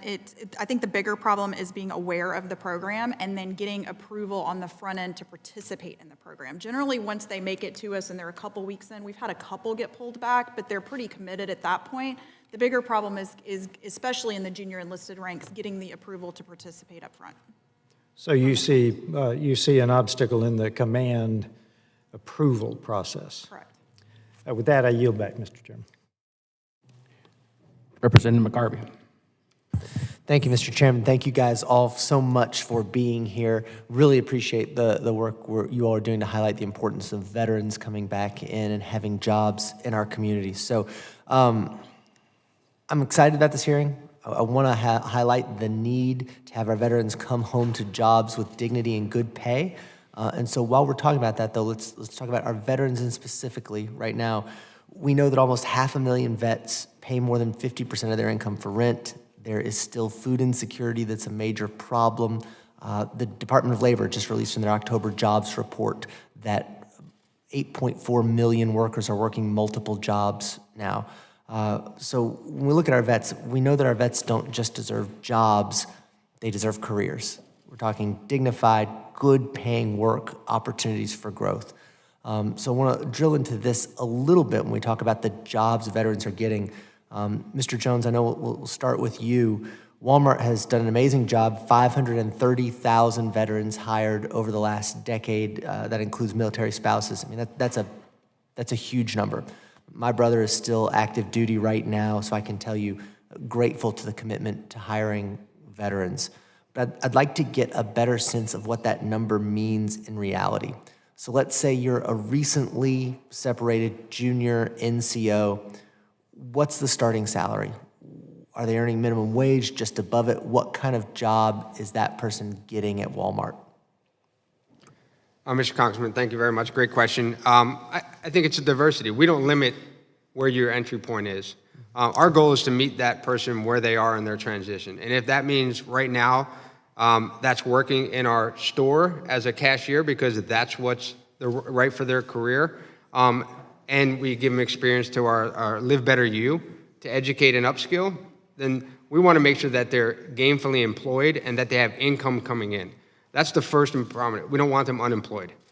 Second, we've found that they advance very quickly through the ranks. And so we're not limited to frontline workers. We have personnel through our entire organization. We are a self-sustaining organization, just like the military. And so giving them that exposure to understand where they can be or where they're at is something that we really take pride in focusing on. So there is no limitation to where they start in the company. We hope that they're working in jobs that are equivalent to what they worked in, but we know that not all skills, hard skills will transfer, but soft skills definitely will. Yeah, absolutely. And getting into that just a little bit more, you mentioned LBU, which I want to ask about, because we talk about this idea of jobs versus careers. We know that Walmart has promoted 63,000 of that 530,000 number. That includes veterans. It also includes military spouses, as we've talked about, so I don't have a breakout of that. But that's about 12% of those veterans have received promotions. How many are taking advantage of LBU and the programs that you're working on? What does that potential for promotion look like? I don't have the exact number, sir. I will tell you that early on, as soon as they're onboarded, that is the first thing that they're eligible for. So from day one, they're eligible for, tuition assistance for free from LBU. So I don't have that number. I can follow up with that number. but they're eligible, and we over-communicate that through our performance agreements all throughout the year. Every time there's an opportunity to talk about how to career progress, that's an opportunity to speak about that. And I appreciate that, because one of the things we're looking at here is how can we help, right? How can we help in this? And when we look at apprenticeships, when we look at on-the-job training, we know that DOL Vets program connects vets with apprenticeship programs, and that program's led to good outcomes. But last week we had a subcommittee hearing where we noted that less than 2% of post-9/11 GI Bill recipients use that on-the-job training program. I was wondering if you were having more success with that, which is why I was asking about LBU in there. Just a little bit of time left, so I'll go to Mr. Eversole. I do believe in the apprenticeship model. I do want our veterans to have good jobs, good paying careers that they can get into when they leave. What more can be done to increase the involvement of veterans in registered apprenticeships? What can employers do, and what can we do in Congress? And you get the last 30 Thank you, seconds. sir, for that question. Apprenticeships are critically important for our service members, much like SkillBridge. We have to do a better job of communicating those opportunities beforehand and leveraging things like SkillBridge as a pre-apprenticeship that then transition into a full-time apprenticeship. So this is a function of communication, and the Department of Labor, this is an area where the apprenticeships have grown significantly and benefited our veterans and their families incredibly. Thank you guys for what you do. Mr. Chairman, I yield back. Representative Van Orton. Thank you, Mr. Chairman. Ms. Eisen, although I am not a Purple Heart recipient, I want you to take this back to your bosses and say thank you for having Purple Heart specific parking spaces in front of your stores. I mean, I know that just seems like it's nothing, but to me that is an incredibly powerful gesture. So thank you for that. Mr. Rosendale was referring to me yelling at people. It's part of my nature as a senior enlisted guy, first sergeant, you know what I'm talking about. Could you give me, anybody here, list of specific bases that are not allowing you access? And the reason I ask this is because I learned in the military when a letter shows up from a congressional office, which it will to the base commander if they're not allowing you access, I would like specifics. I know we speak in generalities lots of times, but we will type that letter up and I will get an answer immediately because that is wholly unacceptable. Captain, what has your experience been with DOL Vets and their Disabled Veteran Outreach Program offices? Thank you for that question, sir. I do not have any specific knowledge of their the Department of Labor's vets disabled outreach efforts, so I'll respectfully decline to do that. But I am on the, in full disclosure, on the Federal Advisory Committee for the Department of Labor Vets.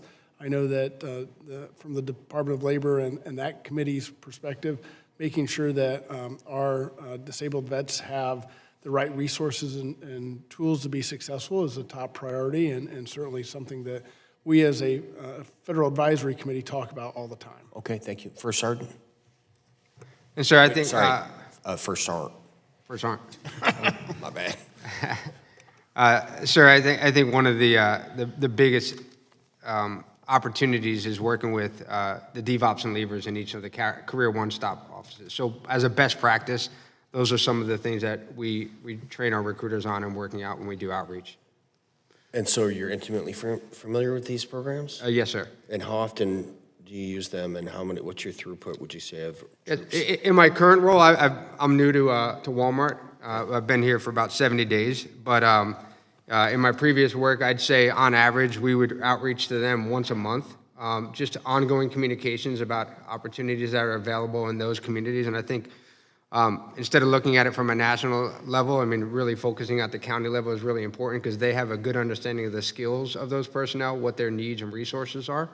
And so if they have a disability, we can work directly with them ahead of time being hired to work with our accommodations team to identify those things. Very well. Mr. McCoy? And thank you for the question. Thank you for your service. Tommy was my boss, so he trained me on how to do this. So we still do that. We set up regular. Sorry, is someone pinging for a submarine back there? Okay, thanks. We reach out to them based on the geographic location, like you mentioned. We make sure that we empower the non-military recruiting team to understand what do these organizations do, what are these opportunities to engage with them. We host information sessions with them, and we're regularly outreaching and try to get as many veterans to apply as we can. Very well. And then I have a minute 30 left. Ma'am, are you familiar with these guys? I'm not eminently familiar with those programs. I would say that we treat our disabled veterans the way we treat all of our disabled associates, and we have processes to make sure we do the right thing for them. As a company, we do focus on disabled veterans and helping them through the foundation investment I mentioned earlier of $500 million to veterans causes. One of the things that we do is help critically wounded veterans have living spaces that work for them. There's an example in the testimony that I have on file with groups like Gary Sinise Foundation and groups like that. We outfit their homes to make sure that they have the appropriate living spaces. Okay. Well, I'm just going to take a couple seconds to thank you all very much. I am the chairman of the subcommittee responsible for the Transition Assistance Program. And Mr. Levin, who had to go to another committee hearing, is the ranking member. And I want you to know we're working very, very hard, and we put our veterans first. So if there's anything, you don't have to wait for a congressional hearing. If you guys have any ideas how to make this transition period more useful, I'd like you to reach out directly to my office, because as we know, that 24-month window from the time you take off your uniform is when, unfortunately, a lot of our veterans commit suicide, because you lose your rank and your status and your uniform, and twice the husband, half the paycheck, that sort of stuff. So please feel free to reach out directly to me at any point that you know what I'm talking about. And just God bless you and your families and your work. Thank you so much. Mr. Chairman, I yield back. Mr. Mervan, you're recognized for 5 minutes. I just wanted to take a moment. I realize it's about employment, but with Home Depot, I was a local elected official, worked with Jim Chancellor, who's an advocate for veterans. And Home Depot, on 2 occasions, donated goods for a VSO, for a DAV, for a roof, and then their employees came out and did the roof. And then for another home for transition for homeless veterans, they supplied all the goods and the windows. So I thank you, and I'm not picking and choosing winners, but I'm giving you personal experience on the overreaching value of your organizations with veterans and their families.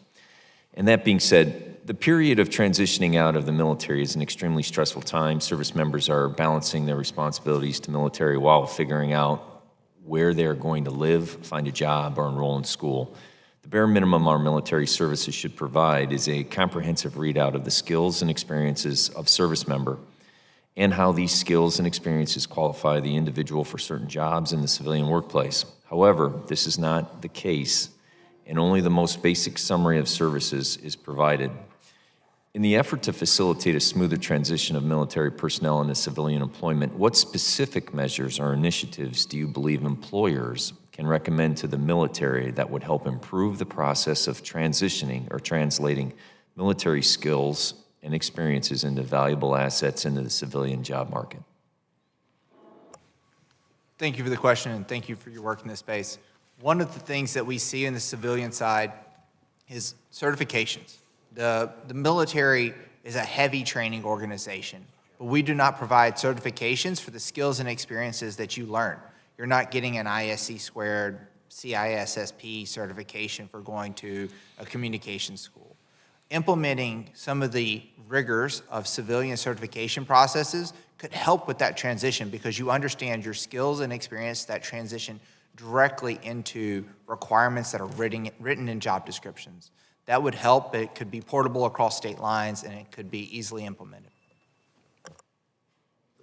Sir, I would just add, we understand the importance of that at Walmart. Our foundation has focused on creating transition tools or focusing on skills with some of our nonprofits to help with that translation of skills and identifying those areas and allowing them to be available to them so they understand where they are a fit.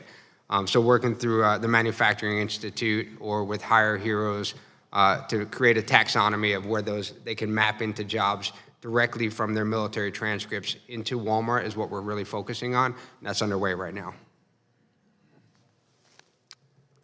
Okay.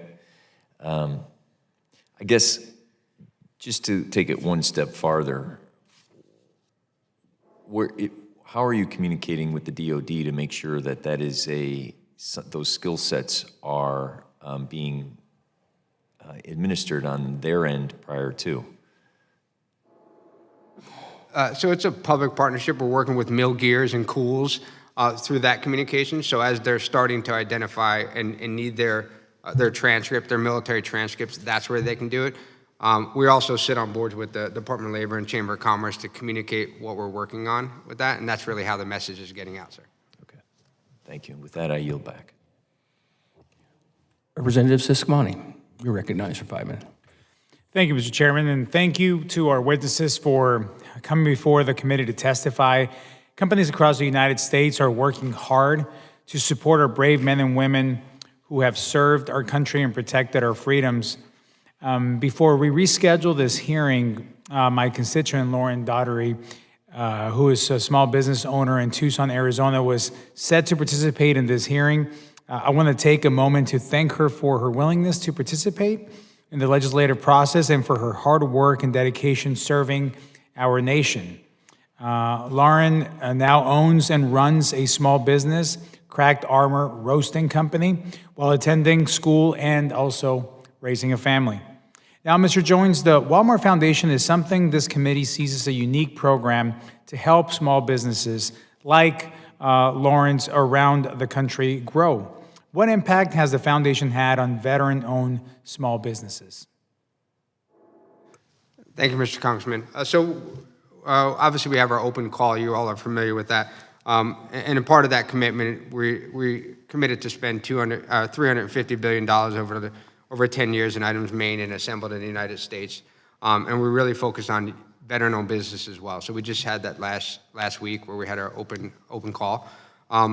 One of those businesses is Grind Oral Care, sells U.S.-made toothpaste, but it's a veteran-owned business. They came to our open call and they received the golden ticket, and we're continuing to do that. So in the future, we look to work with IVMF to focus on what are the areas of opportunity for veteran entrepreneurs that needed help and where are they lacking resources. And so we're going to come together and formulate a panel in conjunction with the Certified Veteran-Owned Business Coalition to work on that, sir. That's great. Let us know if there's anything we can do to help on that as well. I think that's a great effort. Very interested in helping out in whatever way we can. You know, my district in CD6 in Arizona, in southeastern corner of Arizona, it's home to about 70,000 veterans, a little over 70,000 veterans. So all these things are highly important. With our veterans also come their families and those that are in service now, but also our veterans. So they deserve all the support and resources the government can provide as they transition from service life to civilian life. But we cannot do this alone, and that is why the work our businesses are doing to support and attract veterans and their families also is so important. So to all the witnesses, could you please speak briefly to the initiatives and programs your organizations provide for service members, spouses, and families as well? And what opportunities do they have, and what benefits are they provided as well? I'll start on this one. So I talked previously a lot about the military spouse transfer program and how we have remote work capabilities for the military spouse career. So I'll set that aside. But we also try to make sure that we take care of the whole family. So when you move a long way, you arrive somewhere new and you need childcare. And so we have resources to help you find local childcare. You need new doctors. So we have resources that help you find new doctors in your area. You probably are stressed out, so we have 24/7 counseling available for you. So it's also the softer side. It's not just the career, but the softer side of what comes along with the move and the stress of a deployment. And then we also have guides and things that when a service member deploys that works for the Home Depot, or as a guardsman who takes time away, we have guides that tells the stores or their managers what to do during that time. So at 60 days, you should send a letter. At 6 months, you need to check in on the family. At holidays, be sure you reach out, which sounds so simple, but when you're busy and you're a leader in a store, you're not thinking about what you can do to help those families. So guides like that are so simple can be so impactful to make sure we're taking care of the whole family. Thank you. Thank you. Thank you for the question. We do a lot of the similar things. We're working with our team members to make sure that we know, hey, when somebody goes out, we reach out to them, we send them care packages, we send them letters. We do a lot of letter writing across our entire organization to make sure that the deployed service member, as well as the spouse and the family left home, are engaged and retained and just part of the community that is Verizon's family. So we do a lot of that work. We also have portability of careers. We also help with transitioning across different career areas with upskilling through our tuition assistance program, but also our internal certification programs. Thank you. Sir, all the same. The only thing to add on, and I know these organizations do the same, is our associate resource group or employee resource group engagement. And then during the onboarding process, making them aware of what's available to them from a benefit standpoint. And so we do a really good job of that. And then just following up through our employee resource groups or associate resource groups as companies. I think that's the biggest thing. Thank you. We're focused on employment. We have to ebb the 21% unemployment that military spouses are facing and really help the families have the income they need to be successful. Excellent. Thank you. Mr. Chair, you go back. Thank you. And now I recognize the gentlewoman from the other part of Illinois, Representative Ramirez. Thank you, Chairman Bost. I also echo my colleagues' sentiments, thanking every witness that's here today. We know that high-quality, good-paying jobs provide veterans access to safe and stable housing. Right now, our nation is facing a housing crisis. In my city of Chicago, the part of the state I'm in, rent has gone up by 5.7% in certain parts of the city. Some communities are reporting that veterans and others are having to now pay sometimes even 30% more when they're having to renew their lease. And instead of passing critical legislation to fully fund and meet our nation's housing needs, today, when we go into the chamber, we're going to be voting on an appropriations bill that will cripple vital housing efforts by cutting billions from federal programs for rental assistance and the construction of new affordable housing units. I think it's imperative that we continue to prioritize housing as a human right, including, especially for our veterans. And I know we may not be able to fix the housing crisis today and certainly in this hearing now, but I know we can take one important step by ensuring that veterans have jobs with living wages that allow them to stay afloat with a safe roof over their heads. So just talking a little bit more about housing, this is a question for Ms. Eisen, and I guess also for Verizon and Walmart. Do you hire veterans that are experiencing homelessness? Of course, we don't distinguish based on where you live. Great. And do you keep track? Yeah, go ahead. Yes or no? Yes. Yes. And I assume you work with them, of course. And so what would you say, do you keep track of how many veterans who you are hiring are experiencing homelessness or at risk of homelessness? We have enough trouble even tracking who the veterans are. They don't want to tell us. So I would imagine getting a veteran to tell us that they're also homeless would be a very difficult thing. I will say at the Home Depot, we have what's called the Homer Fund, and it is our employee assistance program. It's our internal charity that is funded by our associates for our associates that helps people just like the situation you're talking about when they get down on hard times, somebody gets sick, somebody passes away. This organization steps in to help with that. So it would certainly be the case now that the person's working for us if we realize that they were down on their luck in that way. And so at orientation, is there an opportunity for employees to know about these programs should they need them? Okay, Absolutely. Great. So I want to now talk a little bit about diversity and certainly the diversity that exists within our veteran community. In this committee, one of my priorities has been amplifying and advocating for women veterans, disabled veterans we've been talking about today, and veterans of color. I know that they're a critical part of the veteran community, and often they go unrecognized. So this is a question, yes or no, I think, across the board for all of you. Do you have programs that are tailored specifically to women veterans, disabled veterans, or people of color? And I'll start with you. Yes. Thank you. Ms. Eisen? No, okay. And let me ask a follow-up question. Do your organizations keep track of demographic information, included but not limited to gender and race of the veterans utilizing your programs? Yes. Okay. Through the what? Through our ESG report? Okay. Yes. Yes, and our fellowship is 72% diverse. Okay. So numbers and data can shed light on who is being unintentionally left out or who can be better served.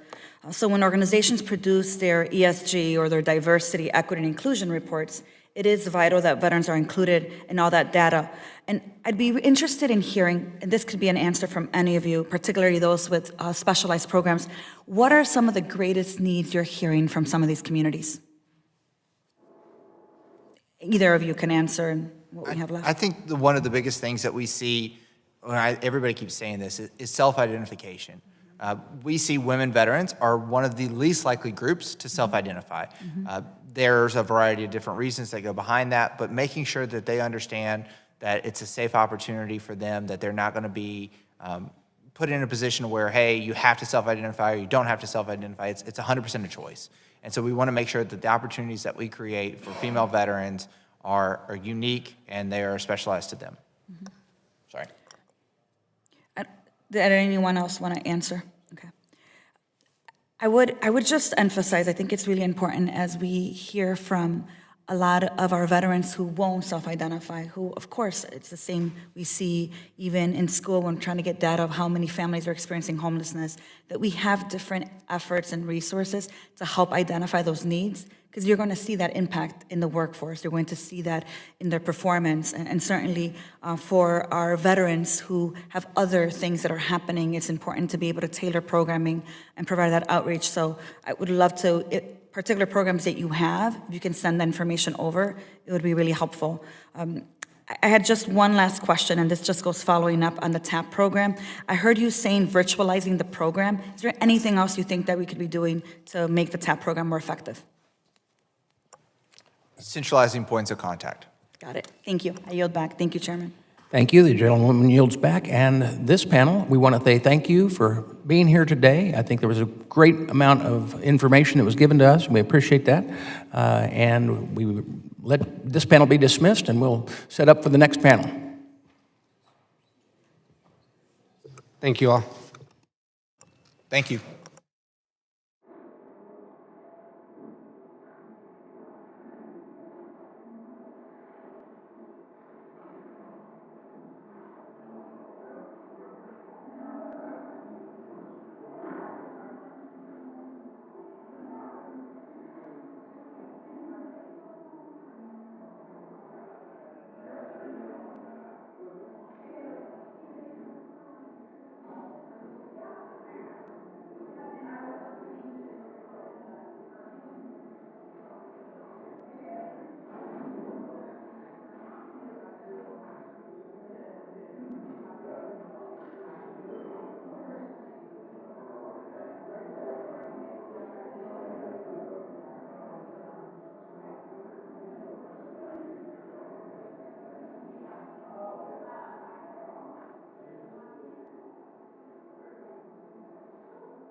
Okay, I'd like to now introduce our second panel, if I can. First off, let me say to our second panel, thank you for sitting through the long questions of the first panel.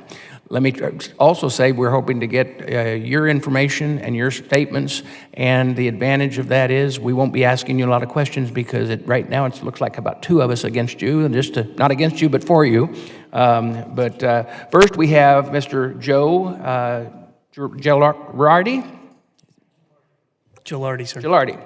And he's President, Chief Executive Officer of Victorna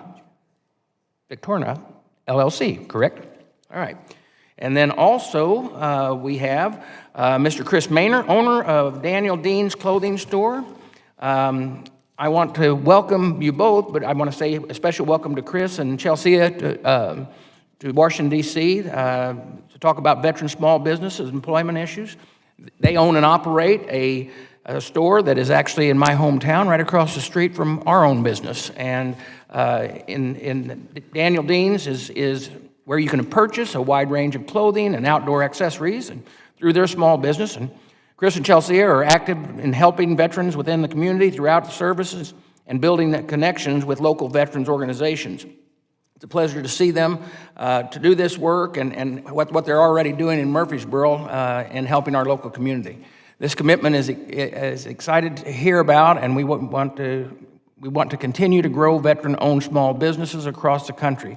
I want to thank you both for being here today, and then we're looking forward to your testimony. So with that, I will have you both stand if I can.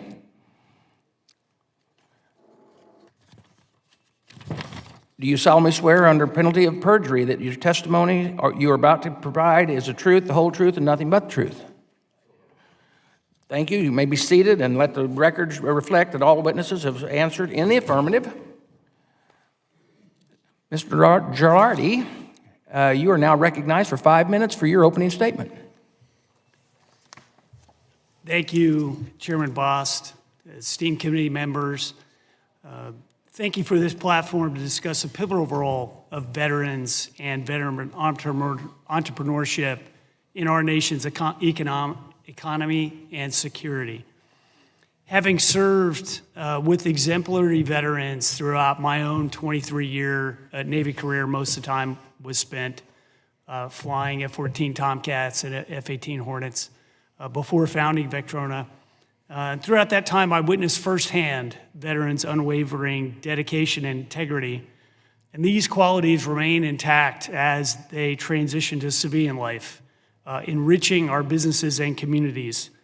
Veteran entrepreneurs employ nearly 6 million American workers and generate about $1.2 trillion in annual revenue, businesses large and small. Veterans represent just 2.3% of the workforce, but veteran businesses account for an oversized 7.3% of the U.S. private sector economy. This isn't just a statistic, it's a testament to their indomitable spirit and the value they add post-service, including the experience and mission insight that they bring to critically needed in the Department of Defense. However, as Secretary of Defense Austin observed earlier this year in his small business strategy, the participation of small business in the defense industrial base has declined by over 40% in the past decade, and the number of small businesses receiving contract awards has dropped by more than half. While the Secretary's initiatives to provide new training resources is commendable, his observations reflect a dire need to reform not small business training, but our approach to acquisitions. Acquisition professionals need more education to better understand how their decisions, policies, and processes create increasing barriers to success that hurt veteran entrepreneurs and professionals, the warfighter, and the nation as a whole. Our veterans find themselves up against a burgeoning regulatory maze that can be discouraging and disheartening, and stifles the very innovation we need to maintain our technological edge. Take Section 174 of the Tax Cuts and Jobs Act, for instance, which effectively penalizes veteran small businesses for tackling our nation's most challenging technology needs. General Brown, chairman of the Joint Chiefs, previously challenged the Air Force to accelerate change or lose in the face of growing peer threats. But left unchecked, Section 174 is a massive speed brake on veteran participation in small business innovation research and puts our competitive edge at risk. Other programs intended to level playing field for all, such as the Alaska Native Corporation program, makes it much harder for veteran businesses to compete by giving ANCs nearly 20 times the contracting power of other small businesses. The transition from active duty life to civilian life to participate in business, in the economy, is fraught with challenges. Existing transition programs miss the mark because information and assistance often comes too late in the process, and training is often out of touch with current private sector business practices. To remedy this, we must revamp transition programs to be more adaptable to service members' unique needs and schedules and be more reflective of the differences between military and business culture. Transition challenges are not just about the economics, they're also about the human cost. Without adequate support, pressure on our veterans can lead to heightened emotional stress and financial insecurity, which exacerbates mental health issues and substance abuse, in some cases resulting in a veteran suicide rate of 22 per day. A national tragedy that speaks volumes about the urgency of improving our support infrastructure and transition programs. Robust support is essential not just for the well-being of veterans, but also for businesses and the nation that depends on them. By equipping veterans with the tools for success in the business world, we honor their service and encourage future generations to serve, knowing that their skills and sacrifices will be valued both in and out of uniform.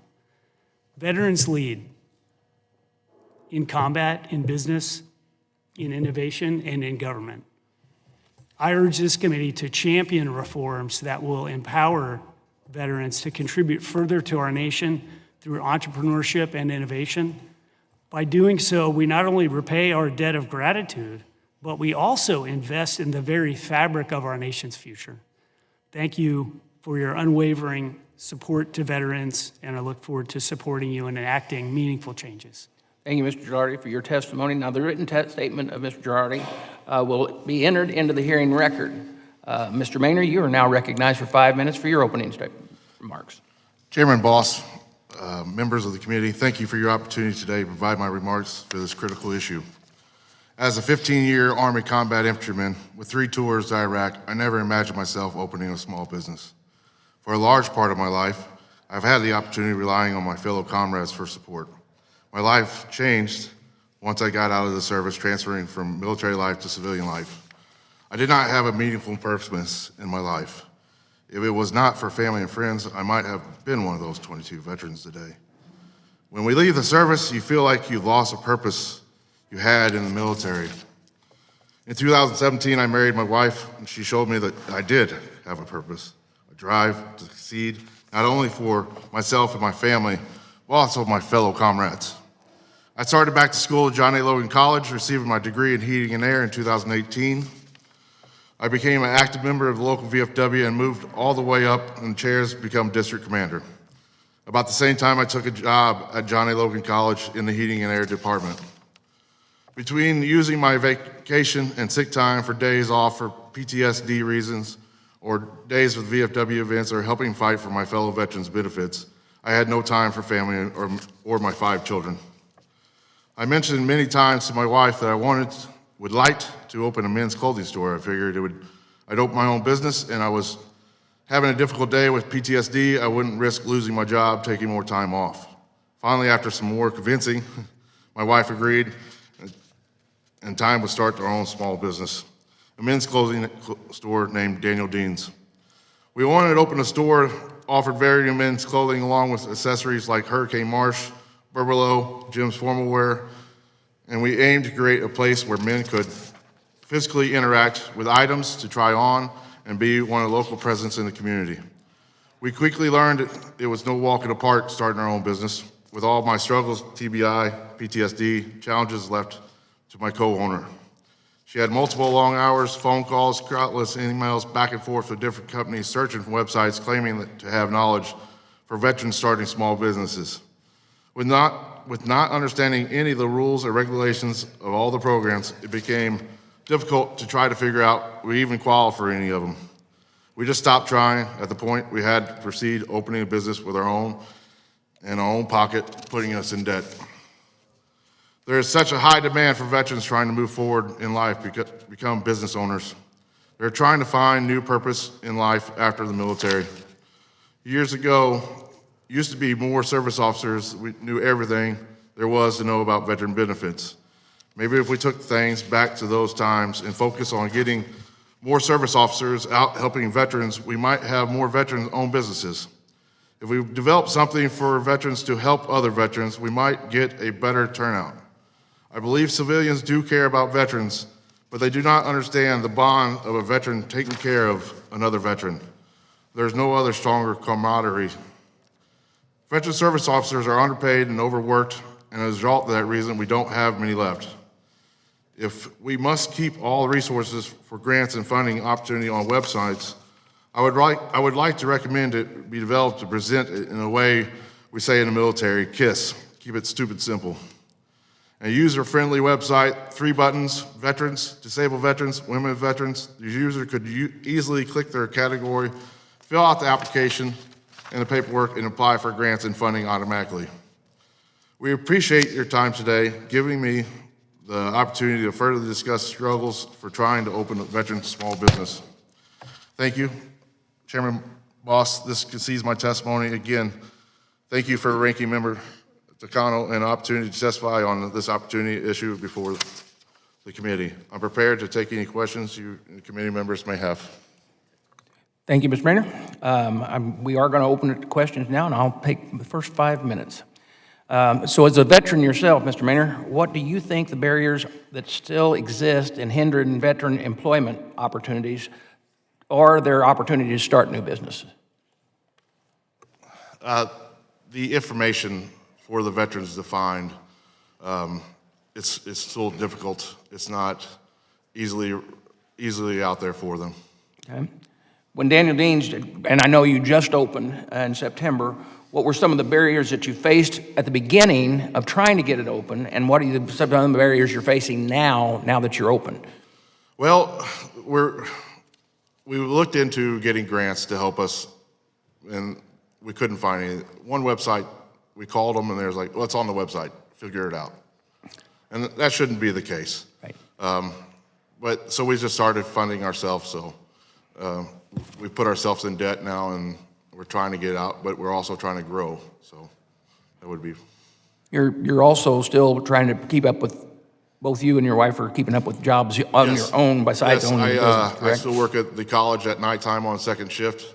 My wife does a lot of it. I work during the day, and then I go right back to work at nighttime, and then also trying to spend time with 5 children. Well, in your testimony, you mentioned that when you left the military and transitioned into civilian life, you did not know the meaning of life. We are happy, first off, to have you sitting here before us today and that you're representing small businesses. What the other concerns that I think we need to put on record, you say looking for grants, are there, and you were talking about VSOs, do VSOs have the access to know and understand what helps small businesses or not? I know you're involved with them pretty heavy. Yes, so. I believe they all have it, but I think it's more of a state level VSO jobs, and other than just relying on the American Legion or the VFW to help that VSO. The VSOs, when you return to Illinois, they help you sign up for the free hunting license, or if you're at a certain disability rating, they help you sign up for that stuff. That should be an office we should just be able to walk right into, either your local courthouse or one of the National Guard units where there's a person there to help you out. Just like there's a recruiter there to sign you up, there should be something to help you transit it out. I'm going to ask you something from your level at the VSOs. Have we seen a reduction in rural areas in the amount of VSOs that are out in the rural areas that could provide for that? Yes, sir. unfortunately, the VSO of the VFW had in Marion committed suicide.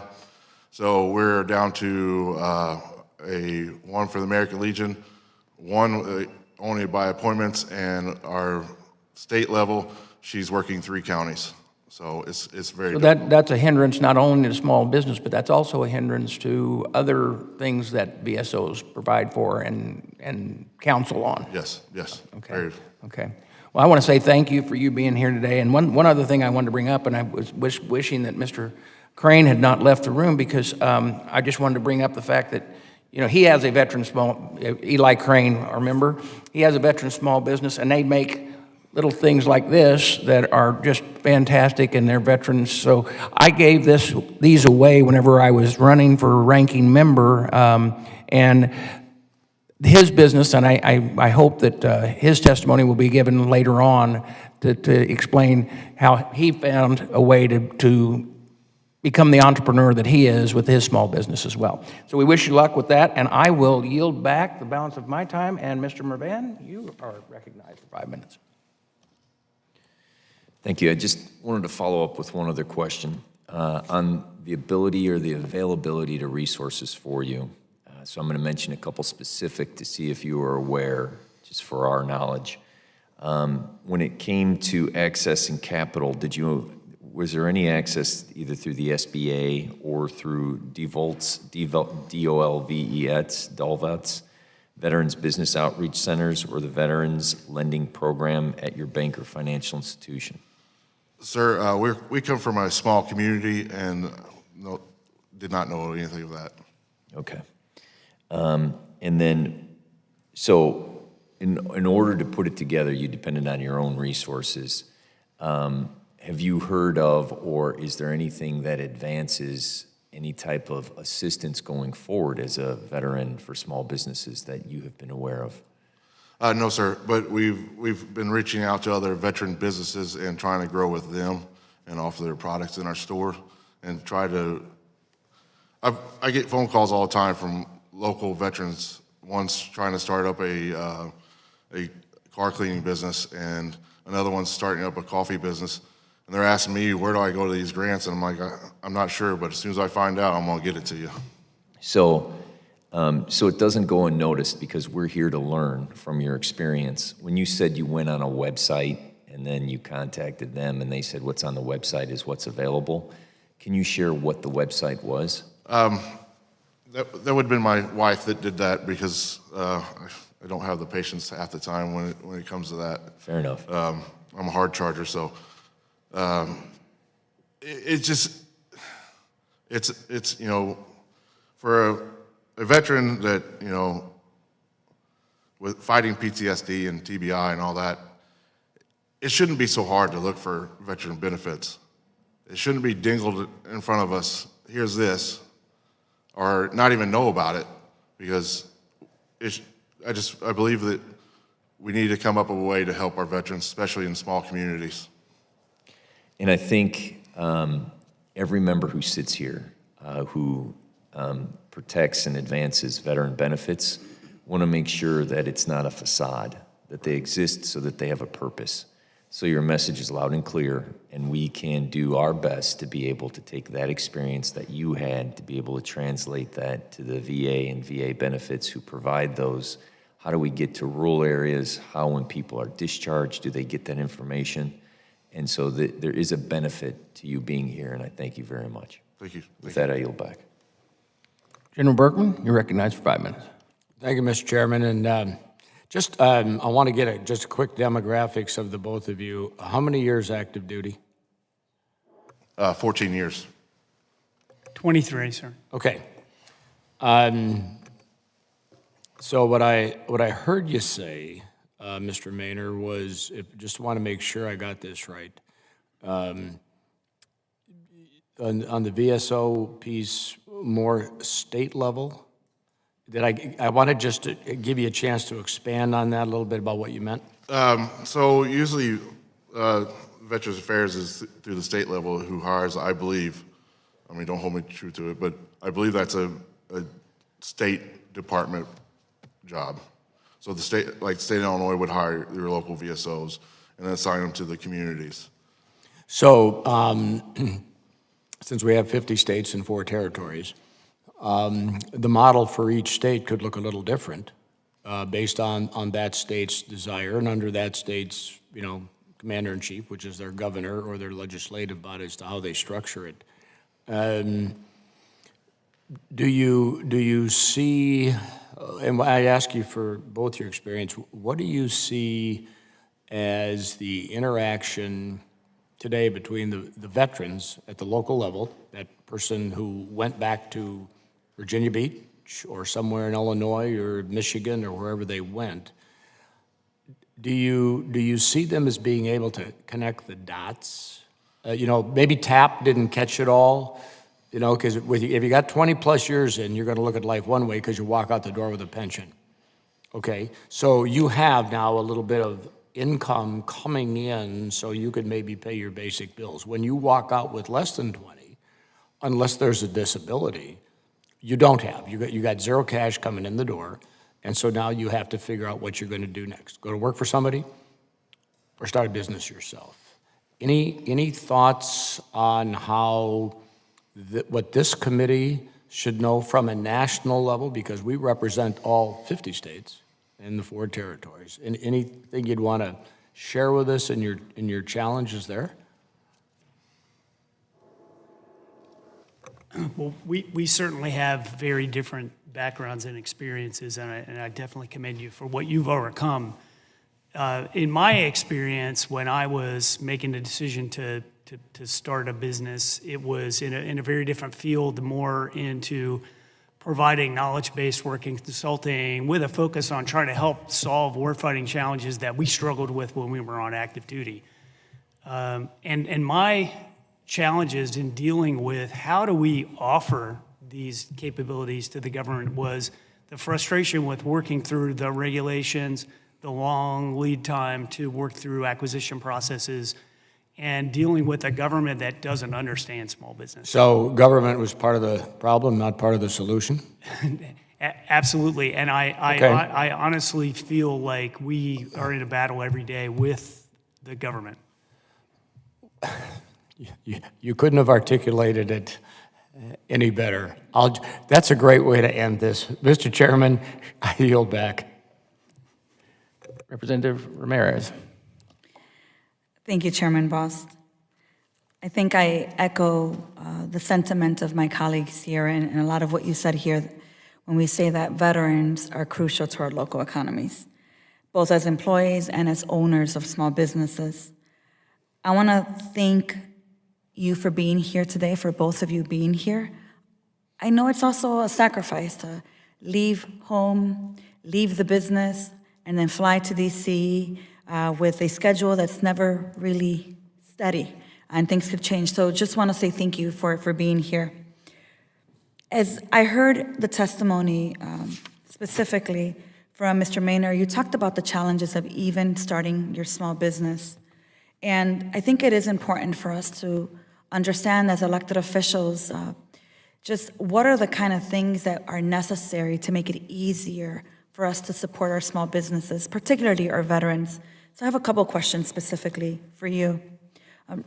You talked a little bit about the challenges when you were even beginning to open up your business. What would you say was the hardest part of starting the business? Talking my wife into it would have been the hardest part. Second would be just trying to, we sell clothing, so we have to purchase the clothing first to wholesale it back and sell it back. So just coming up with the money,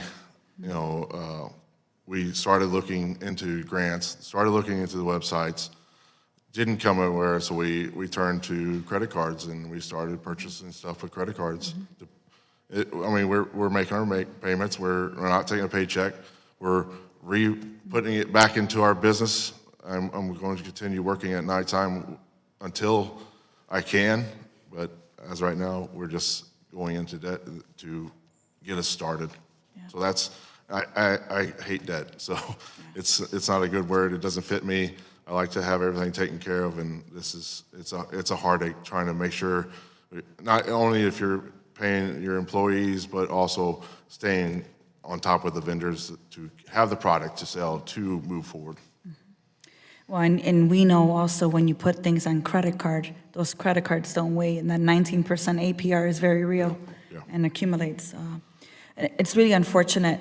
Where, as you think about, particularly as a veteran, what are the points, you think, of outreach and the places where you think veterans can access more assistance when thinking of entrepreneurship? Well, sorry. Either of you can answer, actually.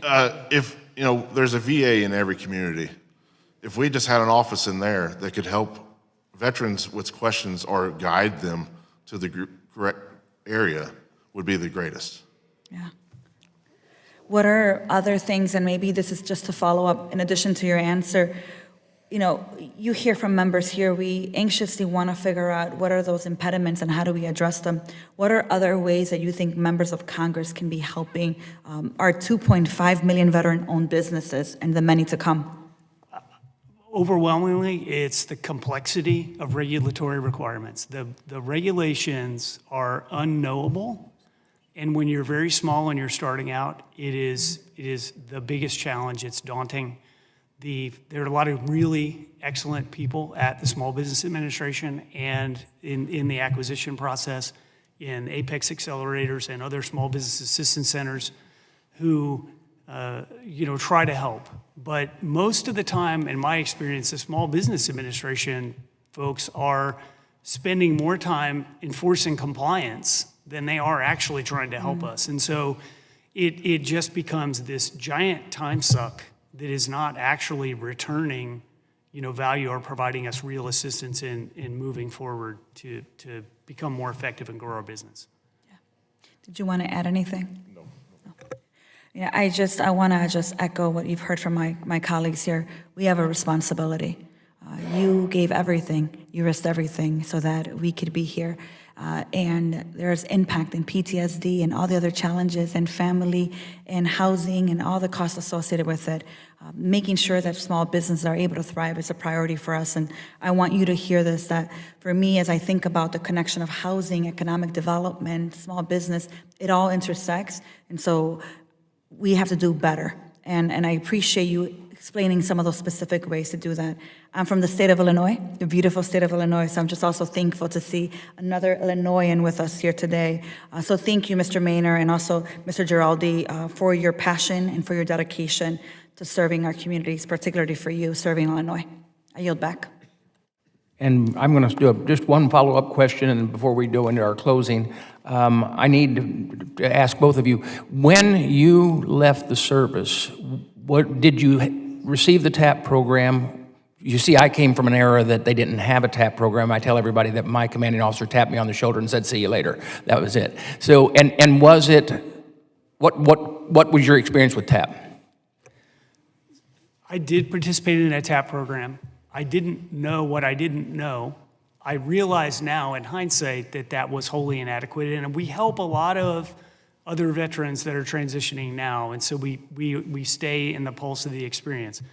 Big shortcomings with any transition assistance now is when, as service members, when we enter the service, we train as a team, we go into combat as a team, but you transition alone, and you don't really have a network. We build throughout a career a huge network of service members, but that network looks backward. It doesn't look forward into business or nonprofits or whatever career field you want to move into, so you go into it alone. The transition assistance programs, when you walk out the door, they're done with you. There's no follow-up. There is no knowledge of how people performed, no additional assistance. No one's checking in with you 6 months down the road. And people don't understand the culture. So when they get their first opportunity maybe for a promotion, maybe a new opportunity at business, they don't really have mentors or anybody to help them. They're alone for the first time, trying to navigate it. And what's a shame about that is we leave those veterans kind of sort of out there on their own, but we're also losing an opportunity to capture that data, tell a greater story to a next generation of recruits. Wouldn't it be amazing if we had this database of success stories that we followed people through their transition that we knew the new impact they were making, the new value they had created in their lives and the lives of others. And when somebody was being recruited, we could tell them that story, not just of what their military career was going to look like, but how it was going to launch them into the next phase of their life. But that's all lost because the institution, the military, doesn't look for the long-term return on investment. I went through the Warrior Transition Unit and that Fort Carson, Colorado. Hired Heroes did a great job. They came in, helped me write a resume, like Comrade said. But there's a big transition difference of the job market in Colorado Springs to Murfreesboro, Illinois. Hire Heroes is not south of Chicago. There's no opportunities for the smaller communities. So it's great to get that training, but it needs to transfer to your local area too. I know we don't have any numbers in our area, but just because we don't have numbers doesn't mean the veterans in that area don't need help too. So if we could create some programs to help the smaller areas to transit after they move to their area, because like I said, the job market's a lot bigger difference in Phoenix or Denver or Chicago than it is in small town USA.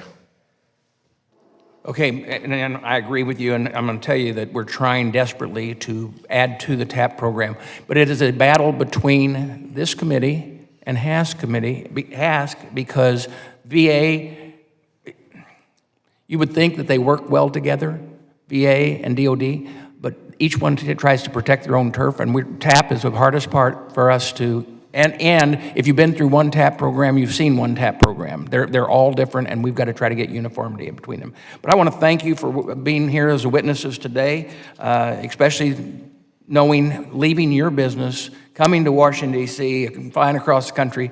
Thank you for doing that. Our veterans contribute immensely to our society and the economy here in this United States. And we're grateful to the men and women who have served this country and are continuing to serve throughout their participation in adding to the economy. Now I ask unanimous consent that all members shall have 5 legislative days in which to revise and extend their remarks and include any extraneous material. Hearing no objections, there's nobody here, so ordered. The hearing is now adjourned.